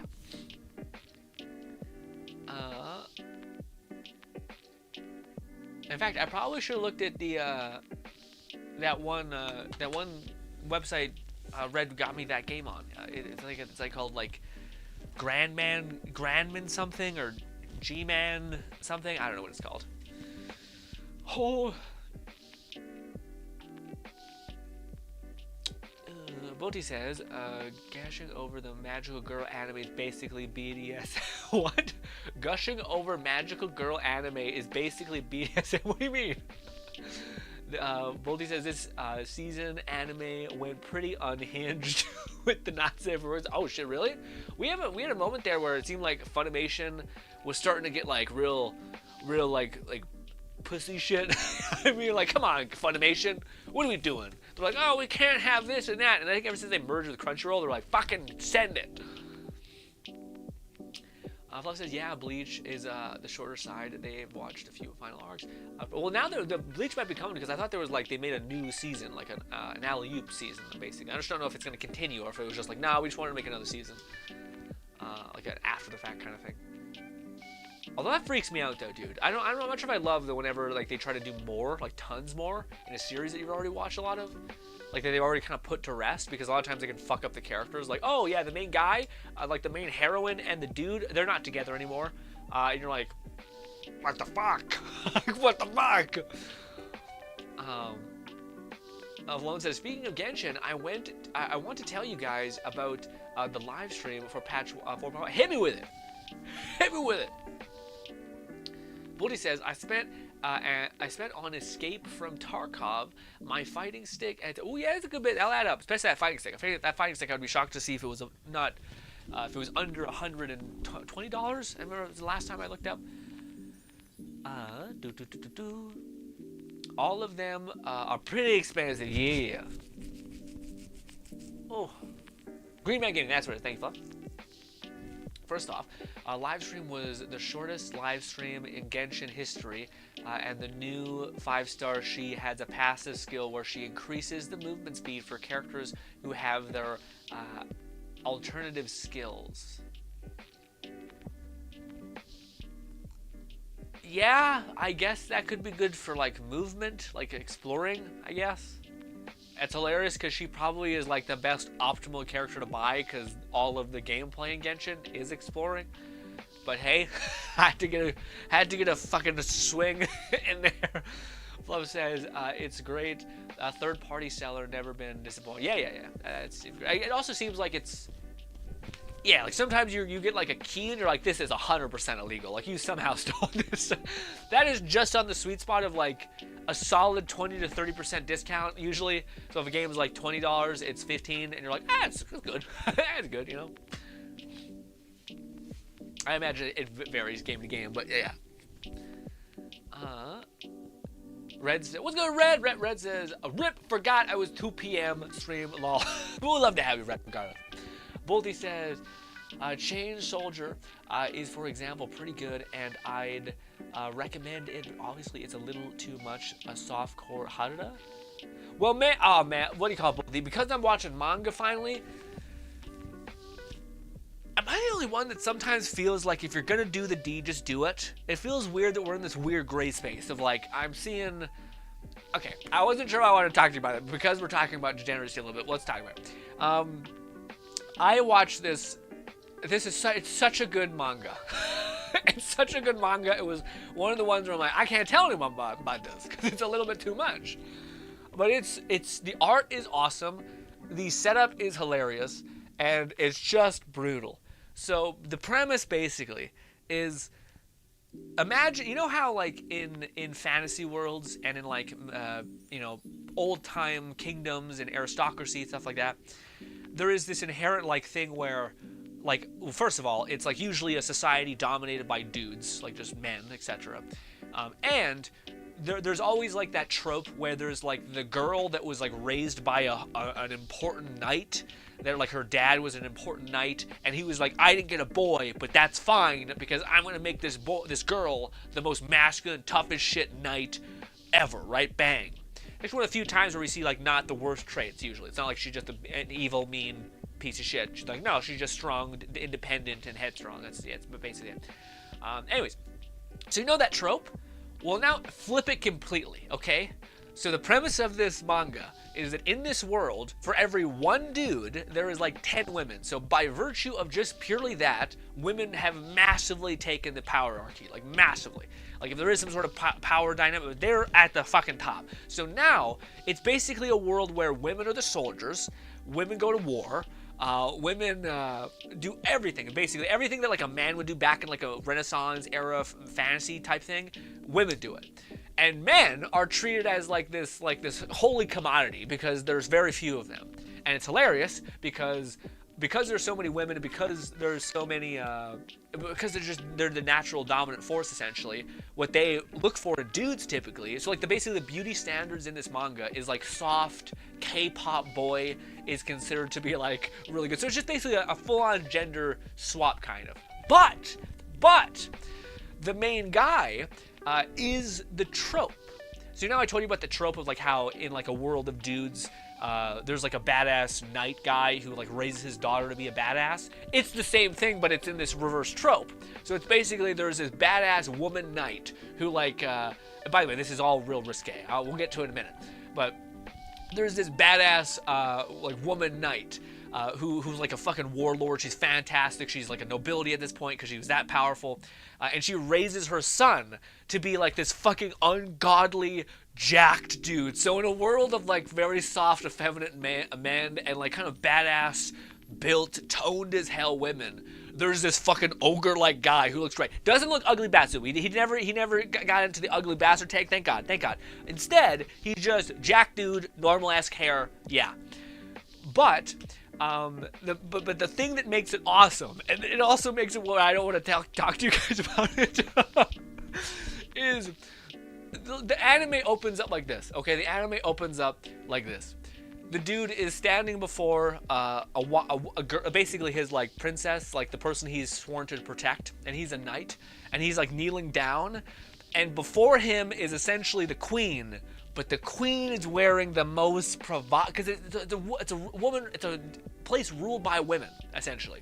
So there's no like, yeah, there's none of this weird like if they're the dominant force, then it's whatever they think looks the most aesthetic and whatever they think looks the most whatever, they rock. Anyways, so he's standing before the queen, and the queen is like wearing very little, basically very little, and he's sitting there, and he's basically she's talking about how like. The person the knight is basically the defender of this girl, like the princess, I guess. So he's like the knight of the princess, and the queen's basically saying like, well, you have to go through this trial period where you have to like fight these bandits out of this land to kind of prove yourself and to show that like the aristocracy is still important. So this is your challenge. So then she says, okay, do that. But meanwhile, the main dude is sitting there like fucking. They have moments where the main dude is sitting there like squeezing his hand, and he's just like, my dick is so hard right now. I can't look up. And it's funny because all the girls are thinking like, he's such a good knight.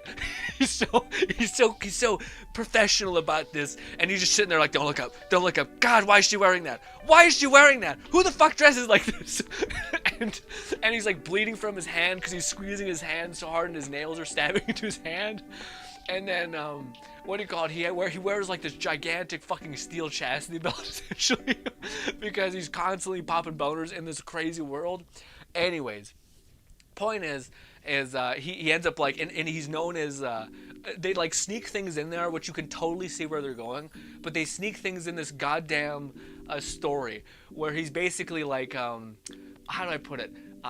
They talk about like like how crazy of a warrior he is. They call him like the silent berserker or something like that. Where on the battlefield, he basically just went fucking ballistic shit, and he's just like a total tank.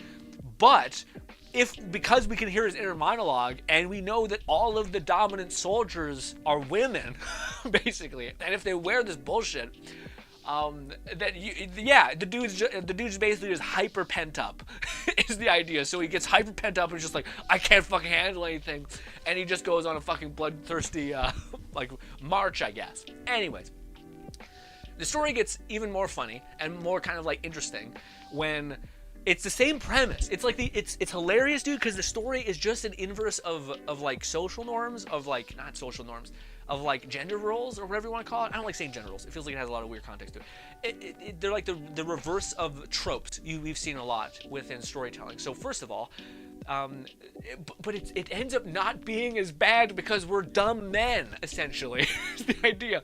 So like there's these two really, really hot princesses, I guess. Princesses. And because they both fought on the same battlefield as that one guy, and because their dad, the king, was like one of the few masculine dudes who was just like worked out a ton, all that stuff, was real like kind, stoic, and like all that kind of stuff. They see him, the main character, and they kind of like see him in that same way as like their father, so that's what they're attracted to in a weird way. Not like there's some weird incest thing. It's just that's that's the thing. Anyways. So he has these two princesses, which are awesome in like their own like badass way. Again, it's very cool in the sense that they're making both of these people like powerful women. Like it's not like this weird dumb thing. But like within like the first, so basically there's a moment where the dude is like just like chilling in the garden, essentially, like this big ogre buff dude chilling in the garden. He doesn't look gross, by the way. He doesn't. When I say buff, he's more like just generic fit kind of dude, I guess. Doesn't look grotesque, I guess. Anyways, he's sitting in the garden, and he's got these like femboy looking ass maids that start like chirping at him, saying how he's like a gross gorilla, and look at his disgusting rough skin and his scarred arm because he's a warrior with battle injuries and all that stuff. Basically they talk about how he ends up being fine the whole time when they're shitting on him, but then they mention his mother, and he just gets pissed. He like goes up to them and he starts fucking squishing their nose, and it gets, again, it's very much close to the Haruto range. So when he starts like pushing them, it's not like ow, it's more like ah. So anyways moving on. Immediately what happens is the third princess, I guess, she comes to like basically beat the shit out of these people who are fucking with her friend. But this is where the show gets really funny, or the manga gets really, really funny, where the woman basically comes up to the main dude and he's like, yeah, this is my friend, she's the third princess, we fought in battle together, she's a really diligent, kind-hearted person, a great warrior, but she has this one problem. And then she walks up to him and just fucking grabs a handful of his ass and is like, look at how fucking tight that rump is, etc. And he's just like, you know, this is considered sexual harassment and this is not okay. And she's like, why don't you just let me marry you? Let me have one taste. It's just awful. It's just like, it's awful while simultaneously being like, I mean, it's just a really clever way of like formatting this fucking crazy nonsense. Anyways, and that's basically the premise, and just like it basically is that. It almost seems like the story is trying to use every like trope, because if you were like inverse this, so there's the two like the second queen and the fourth, not queen, the second princess and the third princess. Basically went to war with this guy, and they were able to see how like devastating it was, and they kind of like started to like him. But because they're like kind of like this, they're in the trope of like the prince, and a lot of times in these stories like the prince is gross, which is, again, I think the whole point of the story. So like if you were to flip the roles of this, imagine if there was like a princess, and like, or like a princess knight essentially, and then this creepy prince went up and like grabbed a handful of ass on the princess and was like, oh, can I have all this stuff? It'd be gross. And also, if they talked about other like more aggressive, let's say, actions towards him to get the thing that they want, is physical connection in this case, or not, that's not the really nice way of putting it. Anyways, it's disgusting, it's really gross. But when flipped, when there's two princesses, or in this case, princess knights, whatever it is, who are really interested in getting this person and are even like willing, and this is where it gets weird, kind of share.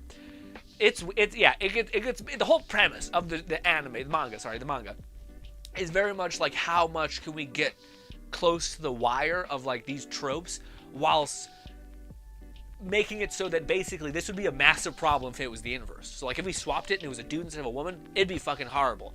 But the fact that it's not, it's like, it's just kind of neat. Good for this guy, I guess, you know.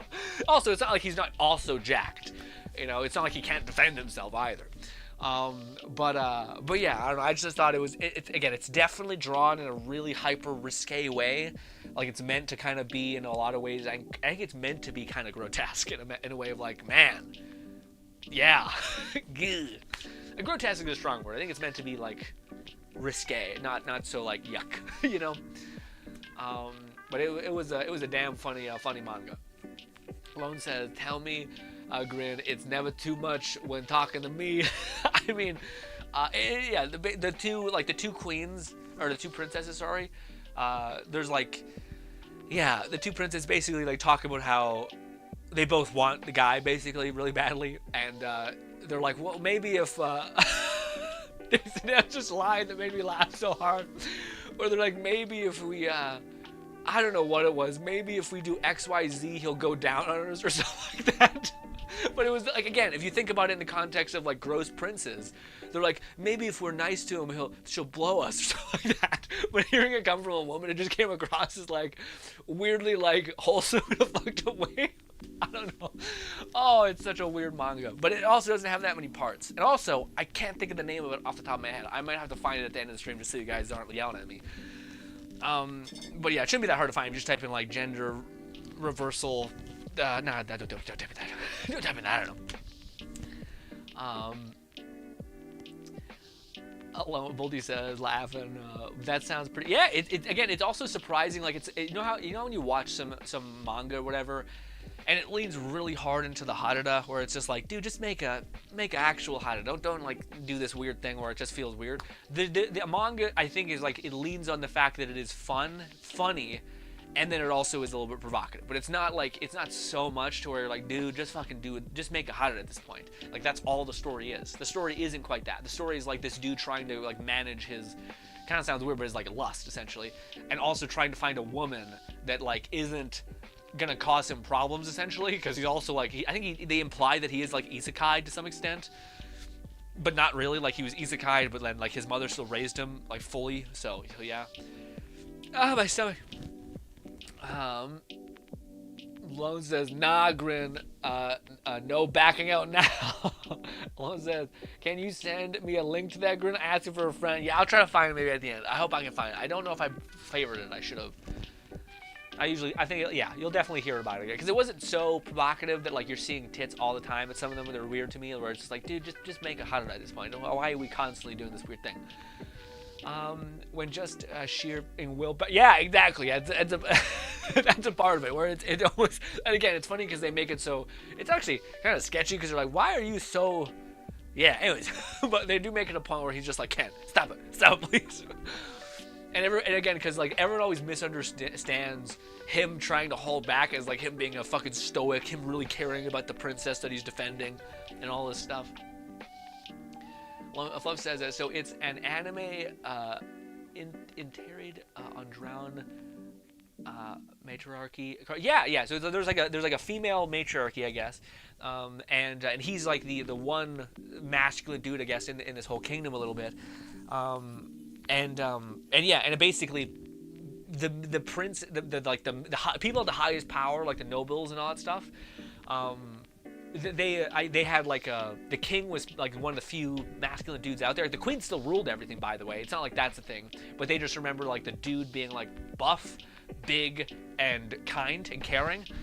So because the main character is all of these things, also he was a good warrior. So the main character is both all of these things. So then he has these two like hyper thirsty princesses, like which normally would be gross, but because like they are also gross about it. Like they're not like, I want to marry him. It's like, no, I want to fucking basically. And you're like, Jesus.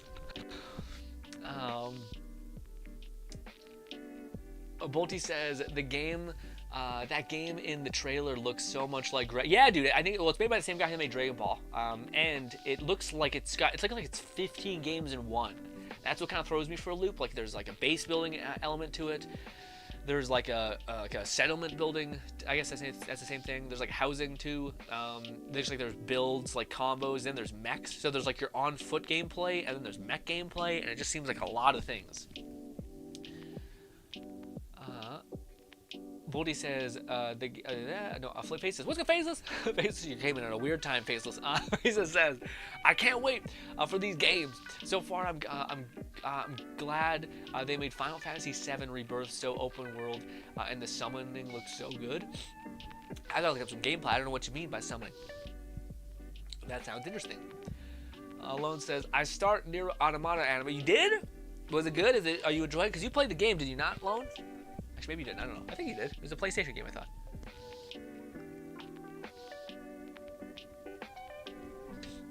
It reminds me of Peter Grylls. There's that's an anime too. The whole that whole Peter Grylls one though is much more it's more in like the harem archetype, where I don't get the vibe from this show that's it yet. And also it's not.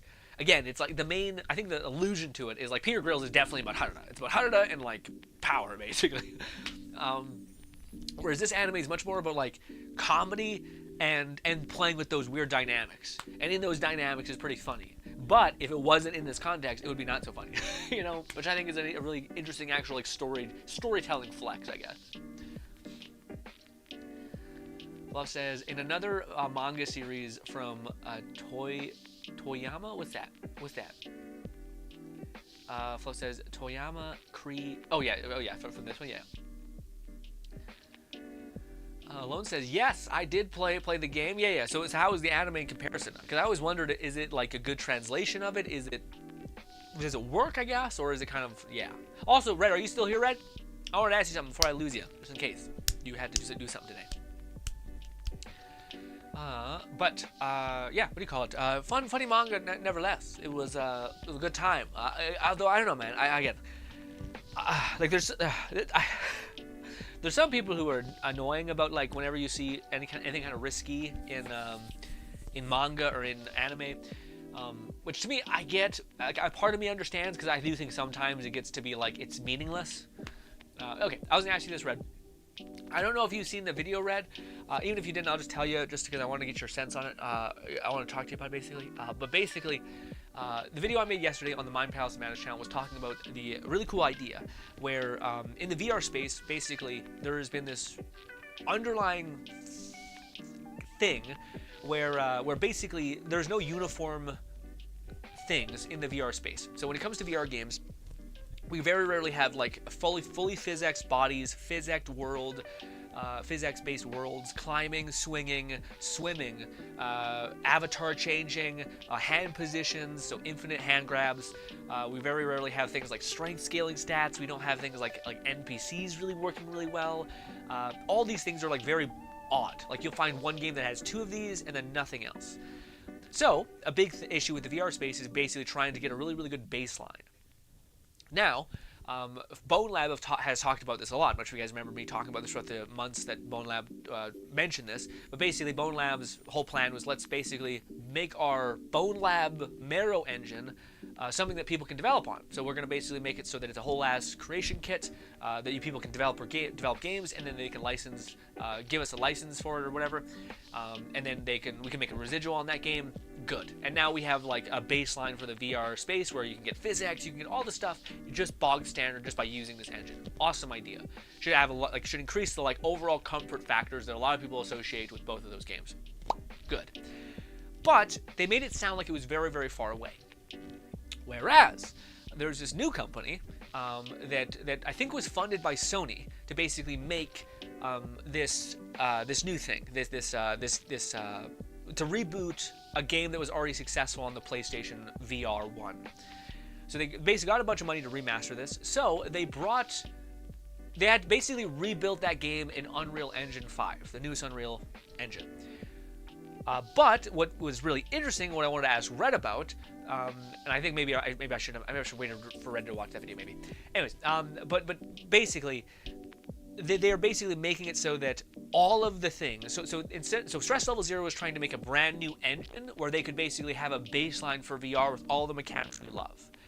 But this new company essentially made a Unreal Engine add-on kit or thing, something that basically plugs into Unreal Engine and gives you all of those things on a base. That is a fully functioning body, even things that go beyond stuff that exists in VR, like eye tracking, mouth tracking, eyelid tracking, like blinking, I mean.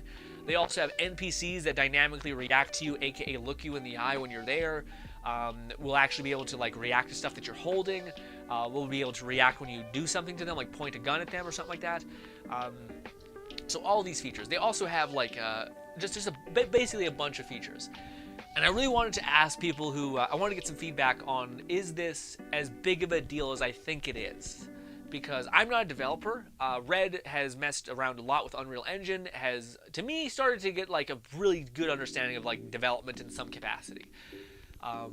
Do you think, Red, that this is a pretty big deal? The company that makes this like add-on to Unreal basically claims that you could save 40% of development time by using this application, which I think makes sense. If you're not spending a lot of time creating creating a physics engine, creating hand poses, creating swimming code and all that stuff, creating weight, creating NPC reactions and all that stuff. Theoretically, if you just were able to get all that on a base and then build off of it, I feel like that would be much better.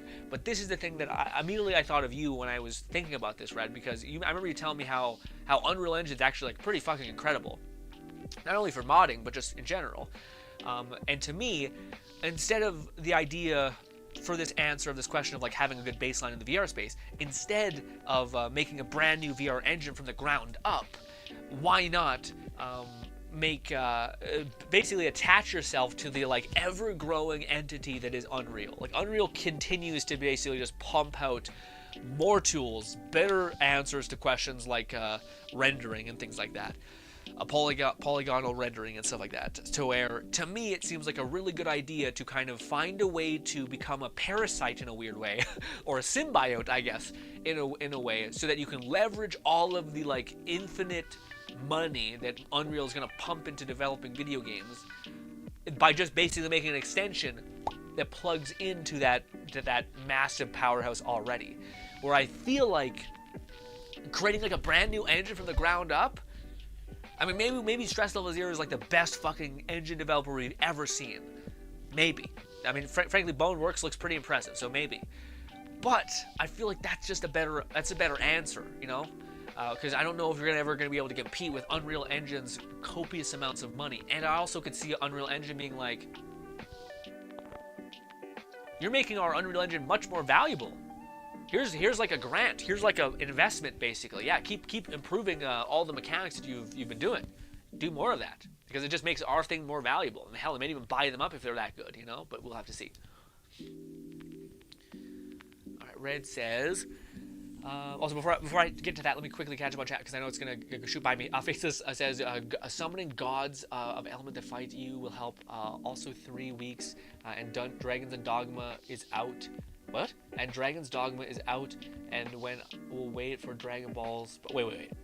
What do you mean? When? How far away? How many weeks away is Dragon's Dogma? Are you saying it's 3 weeks away? Or Dragon's Dogma 3 weeks away? What? That can't be right. Dragon's Dogma is that early? That can't be right. I must be misreading that. Alone says first episode is basically one-to-one opening. Oh, okay. Huh. I wonder if that's good or bad. I feel like I don't know. We'll see. I feel like maybe this is a good test case for like following something true to form versus not. Anyways, let me catch up. Okay, Red says, I'd say yes, especially full body motion. One of the things I dislike most about VR is the floating hand. Yeah, well, to me, man, that was the most impressive thing. When the dude wipes off the glass, you see his actual like chest rotate and move. And I don't think that's, I think that's basically like dynamic. Because a lot of times when you look back and like look at Bone Lab, your body's doing this constantly, and it looks really stagnant, which is weird because your body is not there. So when you like go to bend down, your body stops being in the right place. To where this one looks way more natural, where it looks like you look down, your neck is a little bit forward, so that you can actually see things below you rather than just seeing body. Does that make sense? It almost seems like when you look down when you're in VR, you look down a little bit and you just see all of your body taking up 80% of your screen. Whereas when you look down, you want to be able to see the fucking thing under you, essentially, you know? Especially when you're like getting close to an edge.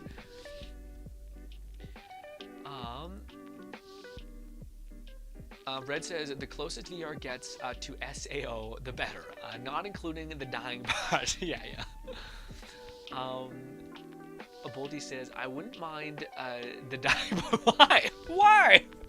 You're crazy. Absolutely not. I want the full dive experience where you experience all the pain, or you can opt in, I should say, to experience all the pain, all the whatever, but you can't die. So it's just a mental duration test or a durability test. Faisa says SAO or on VR is a dream, but I feel like it will be months. Oh, you mean like it'll be months away? Oh, you mean yeah.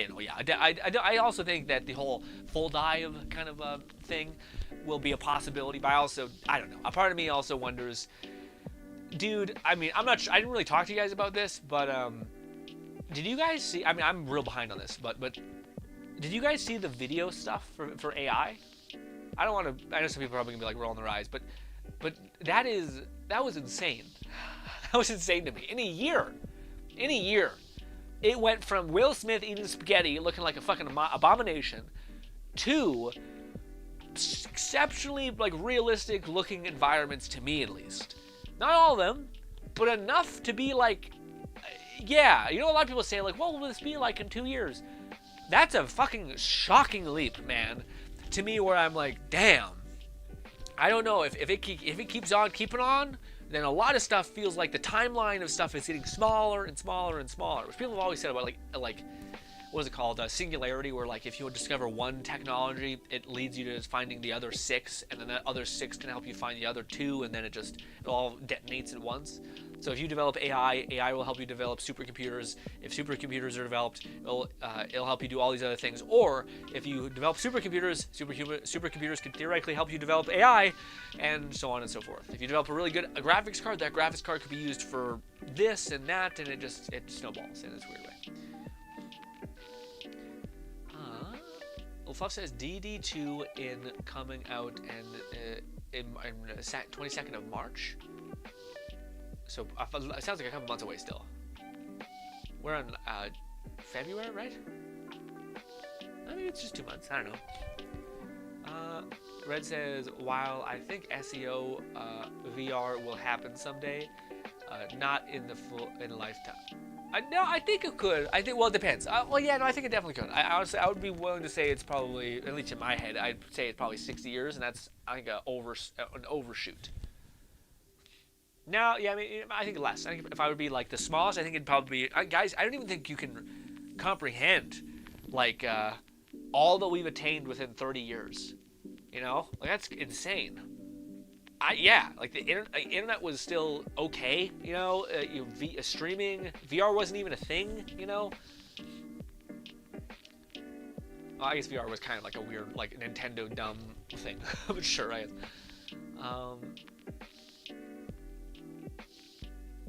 VR still has. Well, I don't know. I don't think like you guys are saying VR and SEO. I don't know if that's real. I think it's like SEO to me is like you're going into your dream state essentially.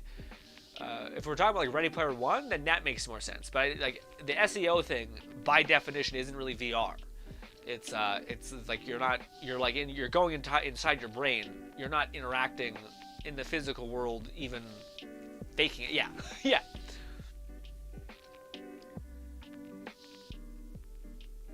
Faceless says like your character gets deleted and you die when you die. Yeah, that's not good. Oh, you mean like a rogue-like experience? Yeah, it's insane, but I would consider it to be unrecognizable. What do you mean?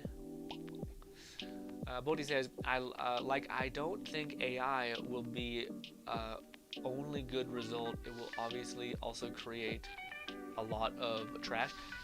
I mean, yeah, but to me, I guess, just the, like, that's what I was talking about the insane thing of the VR, or the AI thing. Man, to me, it was just that, like, I mean, there's gonna probably become a point where it gets harder and harder to fail. You know what I mean? Like, it gets harder and harder to make something really, really ugly in a thing. Which maybe that's what we value at that point. You know, if everything can be so pretty, then eventually, you know, the market will shift and we'll make hideous things, and yeah, who knows? But to me, it was just one of those things where ooh. Oh, it's March. Oh, I thought it was February. Oh, yeah, it's February just ended. I see. So it's 20 days away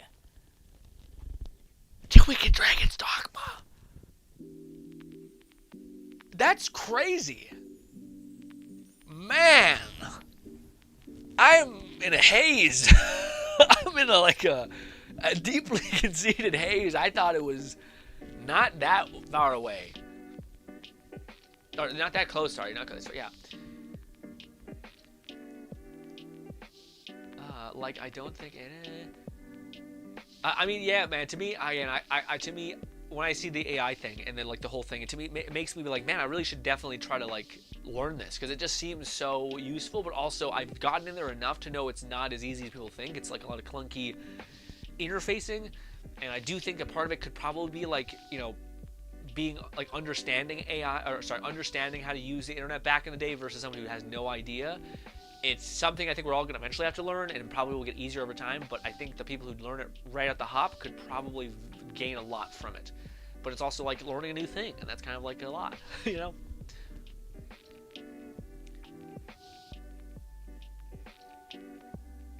Bolty says that there was one anime that also touched on the topic of AI game development. Well, yeah, man. Well, man, I don't know, man. I don't want to be this way, but I find I just get so mad. I'm not mad. I don't get actually mad. I just get like, it makes my blood boil for a split second. I kind of calm down a little bit.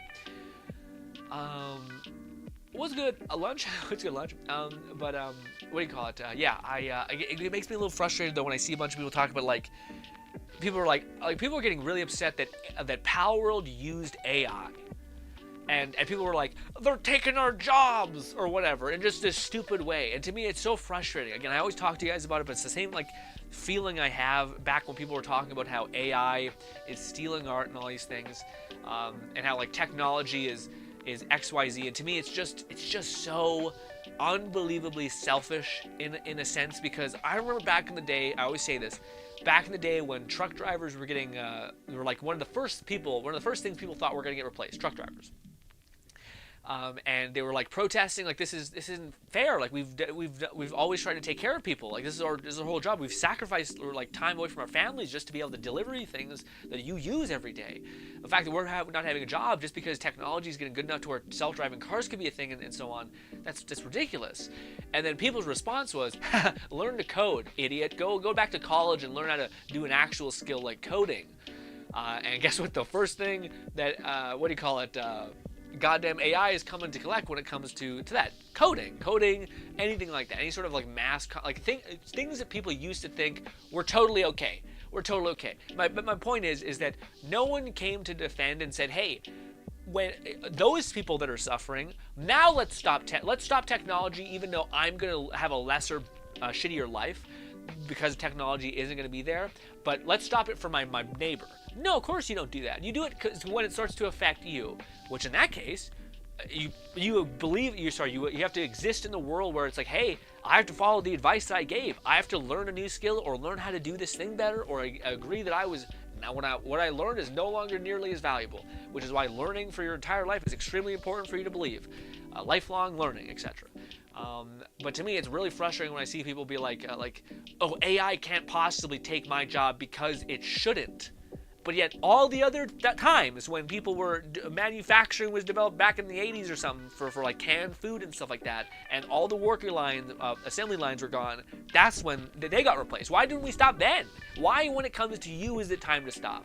Everyone had to collect. You're no different when it's time to collect. The time to collect is realizing either you have to find a way to make your skill set even better, or realize that we're probably going to go backwards, honestly. I think it's hilarious in a fucked up, twisted way that it seems like the jobs that are going to be the most prevalent are jobs that are like manual labor, like again, like truck driving seems like it's going to be one of the not the things that's going to be replaced so much as things that are like mass computation, bullshittery is going to be the thing that's going to be taking a lot of the workload off from AI.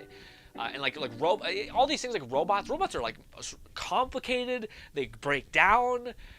Human bodies are real fucking good, okay, at doing a lot of like meticulous heavy work.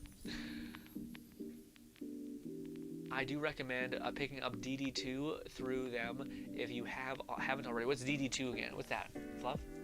Oh, Dragon's Dogma 2? Yeah, no, definitely. Red says, honestly, I'm not all that excited about Dragon's Dogma 2 based on what I've seen so far. I'll play it eventually. That's a good idea. We'll see, right? We'll see. Okay. I heard the same thing about a certain kind of game. Okay. For me, man, I just really want to play Dragon's Dogma and play like an old class that I remember fondly, basically, the Arrow, Mystic Arrow, was it what it was called? It was like a build Dragon's Dogma, but it was basically just like unlimited arrow rain. It was great. Found in the 16-bit, another level. Okay, Bolty says, it got to a point where AI was developing games with minds of developers like they were in the life capsules. Basically their brains were used to... Yeah, but to me, that actually seems like... Again, that to me seems like the most... That's a really cool thing, Bolty. Thank you for telling me that. That's a really cool thing to learn about today. That makes so much sense. Because, like, AI is basically... People argue that AI isn't actually AI right now because it's just a bunch of reinforcement learning of, like, you're just learning how to mimic behavior to a point in which is satisfying, basically, enough. But theoretically, the same thing could be said for video games if we get it to that point eventually, where you could just keep showing how a developer reacts to said problems, what they add, what they do over time, and you could just keep feeding an AI model just those people basically forever, and then you could just basically, and it just go. Oh my god, thank you so much! I appreciate the support so much. Thank you so much, Lunch. I love the discussion streams. New Elden Ring DLC is coming soon. Consider. Ooh, dude, I want to. It's interesting. There's so much stuff to play though, Lunch. But I think we'll probably. I think we'll play it probably. I'm not sure if we'll have enough time to really play it. Because one of the things that made me so satisfied about Elden Ring is just that how much of an advantage you could get on like any other Souls game. It seemed like you could just get such a good advantage if you knew certain information, which is my favorite thing in any video game. When you know there's this one thing that just unlocks everything. It's just...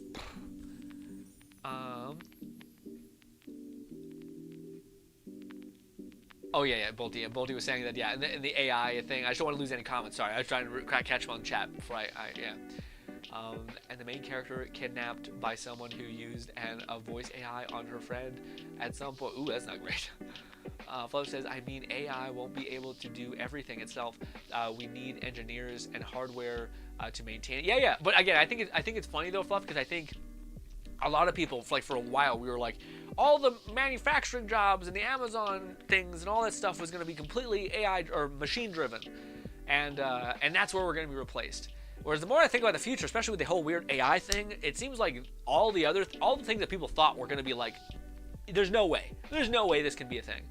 Where theoretically, making food, like designing recipes, coming up with like strategies and plans, content even, all that stuff, which, yeah, coding to some extent, maybe engineering, but I could see anything that you can feed tons of knowledge into something to where it can basically come up with like the best possible answer. I could see that becoming just really strong over time. Whereas the kind of the grunt day-to-day work, like Fluff is saying, like mechanics, like going into and actually like making it so the machine can just output what it wants, you actually having to be, it's almost like human beings are like, our brains are seemingly less valuable now, and our physical mortal coil is seemingly our greatest value. Which I think it's always been the case.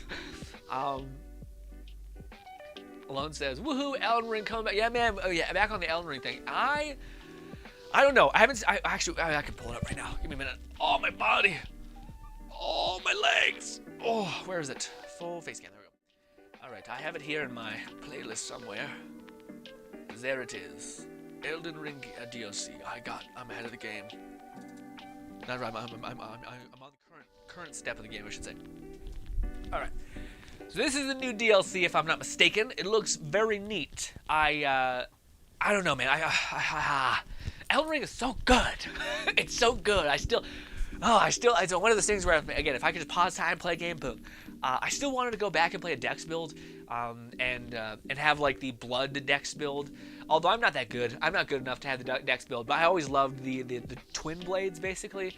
And there was always like this Dex build where you had like twin blades that were bloody, and you just did like this crazy spiral spin, and it just looked so fucking rad that I was like, I want it so badly. But we'll see. I don't know. I think we could play it for a couple streams. Maybe we get hooked.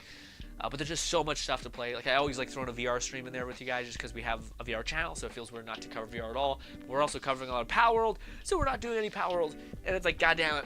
But also, I like having our Hangout streams, I like having our streams. Our streams where we're basically just talking, or playing a game together, I mean. We have too many streams, and I don't have enough time to stream and make videos. Lunchbox says, yeah, I heard a new leveling system is like, ooh, I wonder if this is going to be a slight change up then. I wonder if the base game of Elden Ring was very much like, everyone I think was in agreement of the Elden Ring feeling a little bit more open than other Souls games. Like, it's not trying to completely eviscerate you, it's trying to be fun, and it's one of the most selling games, so that makes sense. But also, I think the fact that they gave a lot of really useful things to around the map, to where you could make massive progression. You felt like you were making progression too when you got past this area, that area, when you defeated that boss, when you did XYZ, when you got this special sword that was really OP early, things like that. I think that's a huge element of why the game was really successful. But I wonder if in this they're kind of going back to their roots of, not roots, but the other side of FromSoft, which is no, let's make it so that we're gonna level a lot of the stuff, so that you can't really gain too much of an advantage, and we're gonna do XYZ, It'll be interesting to see. I don't know how my old build worked. My favorite build was just using the weapon skills. I loved it, and I don't know how that works. I also enjoyed that it was broken. I'll be honest. I enjoyed that it was just kooky and crazy enough to where you could have a good time. But I also think I thought they buffed it, because I thought, well, maybe they didn't buff that, but I remember the faith skills when Elden Ring first launched, I think were a little undercooked, at least to me, especially seeing how crazy some of the magic could have been. But I think I seen an update last, a little while ago, maybe a month after the game launched, and it was the faith spells seemed like they got retooled. I probably should do that tonight. I'll look up some Elden Ring builds, see if there's any new crazy builds that came out. I bet there is. Faith says, yep, I'm still Faith and Strength. Yeah. Faith and Strength to me were my favorite too, but Faith and Strength and Dex was one of the only ones I thought was looking really cool too for the dual blades.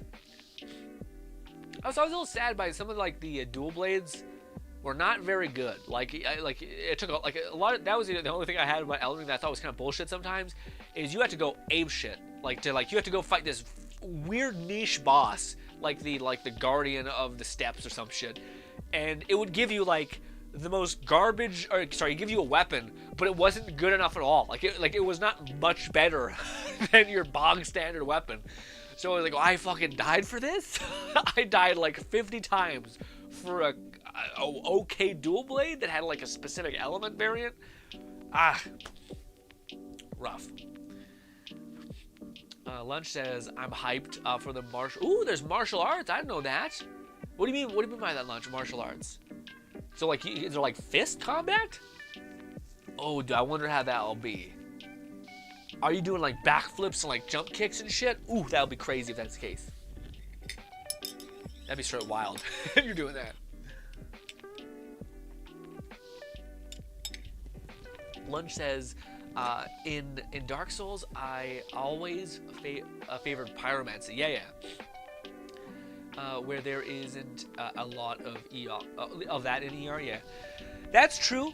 Although, man, I don't know. To me, as much as it's not pyromancy, there was what was it called? Insanity? Chaos. Was it Chaos? I think it was Chaos. It was Chaos Flame, Chaos that. I always loved the Chaos stuff. I just don't know Yeah, I don't know how good it actually is. Like I remember it wasn't like for how weird all the spells are. It didn't feel like it was as good as it should have been, or I hope it would have been. But maybe it's gotten better. Maybe people knew how to like. Cause that's the other thing is like, yes, something could be undertuned, but there also could just be a lack of understanding on how to scale things. Like you don't realize that it says that it scales through Dex and strength, but the reality is that like Dex is so much more important.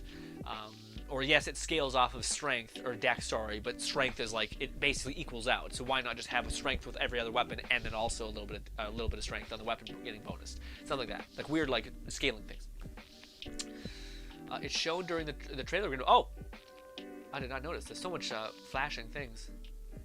We have cool, awesome wings. Fable. So I'm thinking of Fable. God damn, I missed it. Lone says, I've recently watched a video ranking all of the weapons in Elden Ring, and it was interesting. Ooh, I wonder what the ranking would refer to. Like is it like how just base damage, or is it like kind of the combined nature of all of them? How low was the twin blades, and why was it very low? Okay, I love them things. I do not feel like they were always the best. Basil says I used the what is it called? The Ballisphere, yeah, the giant fucking flame sword that you just go boo. And there are other I lost my comment. I used the Ballisphere sword and this other one to heal my magic and hell yeah. There was a lot of those swords where it was just crazy. But again, that was one of the weapons that you took a long time to get. You had to do a whole ass quest line to get, but it was good. I feel like that was worth it. Although I still don't like. Some people love the story nature of FromSoft games. A part of me is always confused because, like, unless you want to read everything you pick up, it very much just like, again, most of us are watching a walkthrough from a guy who's like, here's how you get all the gear and how all the items. You're like, you want to go here, talk to this guy, okay, kill him, do this quest first, don't kill him yet, do this quest, now we can kill him, get his item, and then we go over here, and meanwhile I'm like, who are these people? What are these people? What is going on? And I'm listening to them, and they're like, Grand Majesty of our time, can we find the Crescent Stone? You have found it for me. I'm turning into a month, and you're just like, I don't know why I'm here. I guess I kill you now? I'm killing you now, I guess. And some people love it. And they're like, I can't wait to watch a YouTube video to explain this to me. And I think it's nice too. But fuck me, am I like kind of just have a sense of what's going on? A lot of times it's also like go fucking randomly go into this room and then be like, hey, there's a ghost here. Hey, ghost. Hey, now I find out that everything's a lie. And I'm like, what the fuck? Was I just supposed to stumble in here? Like, what's going on? I had recently watched the whole video right there. Lunch says, like katanas. Ooh, katanas and shit. Okay. If it was like, is it also fits or is it just katanas? If it's like martial weapons, that's fine. But I want me some katanas. Or I want me some like fist combat. Fist combat is so underutilized, man. In every game, it sucks. Like brawler, like just I keep looking at the fucking end of the trailer when I look for the melee weapons. Lunch says there's a piece of it in the trailer. Okay, I'll check it out. I'll watch it. This time we'll watch it intently. Okay. Fluff says I switched my build up in Elden Ring to Frost Paladin of sorts, using as much ice and lightning as I could. Ooh, that's good. You have two items at least. When is this coming out? June 21st? I feel like that's still a ways away. But we've already proven that my perception of time is very poor. All right, here we go. Ooh. Women in a dress. Is it our girl? Our main person? She's talking about people like Radaha or something. We got meatball arm egg. Meatball arm egg clam? Something. Nasty ass hand. Got it. Meatball, is it a baby? Is it an unborn fetus? Because FromSoft is just like that. Pretty, beautiful, love it, lighting, camera, bent neck, unfortunate. Here we go. Ooh, okay. City of Stone, or not stones. What is it called? Tombs, I guess. No, can't think of the name. Tombstones. There we go. Tombstones. Yeah, I got it. We got all the. Oh, do we got the pot guy? No, it's a different thing. It looks like we're going. It almost looks like we're going back to like other places. I guess that makes sense because in the lore, it's like there's still like the mage towers and stuff like that. So in this world, there'd be other like mage-like towers. So I guess things should look somewhat similar. Ooh, that thing's gonna rip you apart, isn't it? Dang. Oh, there's okay. So maybe there's a big ass boss fights now. I don't think I really ever engaged with too many of the big boss fights. I felt like the dragon one was actually really easy to do because you just do drive-bys with your little horse and you just kind of go like, and you kill him. All right, we're looking for weapons. I see a rapier. Kind of like a scimitar. It's more of a scimitar, probably. Snake, long, gangly fucking arms. Void magic, tentacle magic. Harada. It's a woman? What's it called? The thing that's a lion. What is this? 2 saber-like daggers. We have knives. We have magic spells that look like they take too long to cast and you'll get donkey punched. Oh, that was some martial arts. Okay. All right, that was pretty huge. That looks like it was actually fast too, which is my worry of it. I do think it doesn't Elden Ring also have like a wolf? So there's like not necessarily punching, but there's like wolf claw attack. It's apparently horrible. It's not great. Okay, porcupine. Ooh, that's gonna bring back some memories for people playing that the final boss of Bloodborne. That weird like umbilical cord scythe. And we're back to what we've seen. Okay, so there's like one flurry of like, it feels weird to call it martial arts. It does feel like some sort of weird like jump, kick, spin shittery, essentially.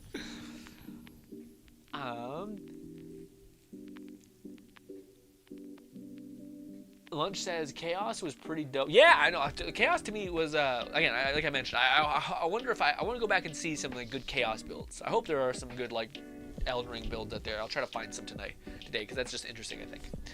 To see. Although I hope I don't get the itch yet, because we got a ways to wait. Lunch says, fist punch, boom, pow. Lunch says, I'm gonna be honest. The people who made guides for FromSoft games, I have another level of respect for. Yeah, man. Well, it's a definite level of love for sure. Because it was me, I would never have figured that stuff out. Yeah, well, I definitely think like the what makes FromSoft games I think special in some ways is that it is like a hive mind effect.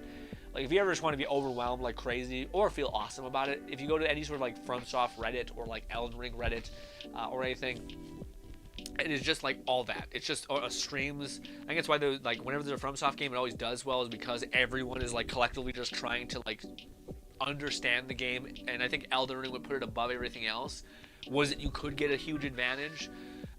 So people were like, oh fuck, let me just stream me trying to get like a key or something for this door, and then it leads you to get like an amazing get. Like yeah, it was something. Elden Ring had so much in it, man, so much. I remember like when we went in, I think I wanted to get like this cool cape or something, and you had to go into this dungeon-like creature or dungeon-like system. Maybe it was you had to kill like yeah, it was like one of the coolest armors in the game, I thought. You had to kill this assassin guy a bunch, and when you finally killed him, he'd give you like his armor, which looked rad, so cool. And yeah, it was just like, but how you got that was you had to like go into this dungeon and kill these like 4 assassins, get their rings and shit, and yeah, you try to get after it, and it's rough. There are also people I think look at like FromSoft games like their job. Like I think Vita probably looks at them like that. Like I'm gonna play this game for 4 years straight, and I'm just ready to do that. Yeah, the kicks look very cool. So we can pick up like bombs, or do you think that's a skill? I don't know. Fluff says, there are fist weapons in ER. Yeah, but were they actually, like, again, there might be fist weapons in a lot of games. Like, one of the things that always frustrated me is that I don't think anyone has really ever made, I think there was one game I played once. Yeah, honestly, in some cases, I think, I also think of the Borderlands 1. Brick the simple aspect of you just having like doing this and just like diving in and just and just like being able to punch, and of course you could add like explosives on your fists. So every time you punch, you do an explosive dot. So finally, when you hit the head, it just explodes because it's crazy. But I don't think many games have really made you feel like brawling feels good. It's always like you have such low range that it's not even funny, and most of the time, like you do such little damage that it doesn't make it worth it at all. And yeah, like the animations are always too long to activate it and stuff like that, which is weird because you swinging a whole ass sword should be like a very heavy, not heavy, but like a long-winded attack. Whereas you doing a punch, you can like go left to right, you can fade in you can pull back your own hand because it's your own natural body weight. Anyways, I would like to see better brawler type of animations, playstyles, etc. in games. It doesn't feel like you're always playing a lesser weapon, I guess, or lesser thing. Basa says, you can reset your stats, Grin, with the larva. Is that at the end of the game? Cause yeah, I do remember something like that. I remember there was some way. So that's what I'm kind of thinking. If we do go into the thing, yeah, I wonder what we should do exactly. Because I do think our magic build is almost unequivocally the best build we have. Even though we spent like way more time. I think we spent like maybe 7 hours on our like how to get the strongest start. I think we massively eclipsed our faith build that we played like for fucking 40, 80 hours maybe. But hey, that's how you get the strongest start in the game, okay?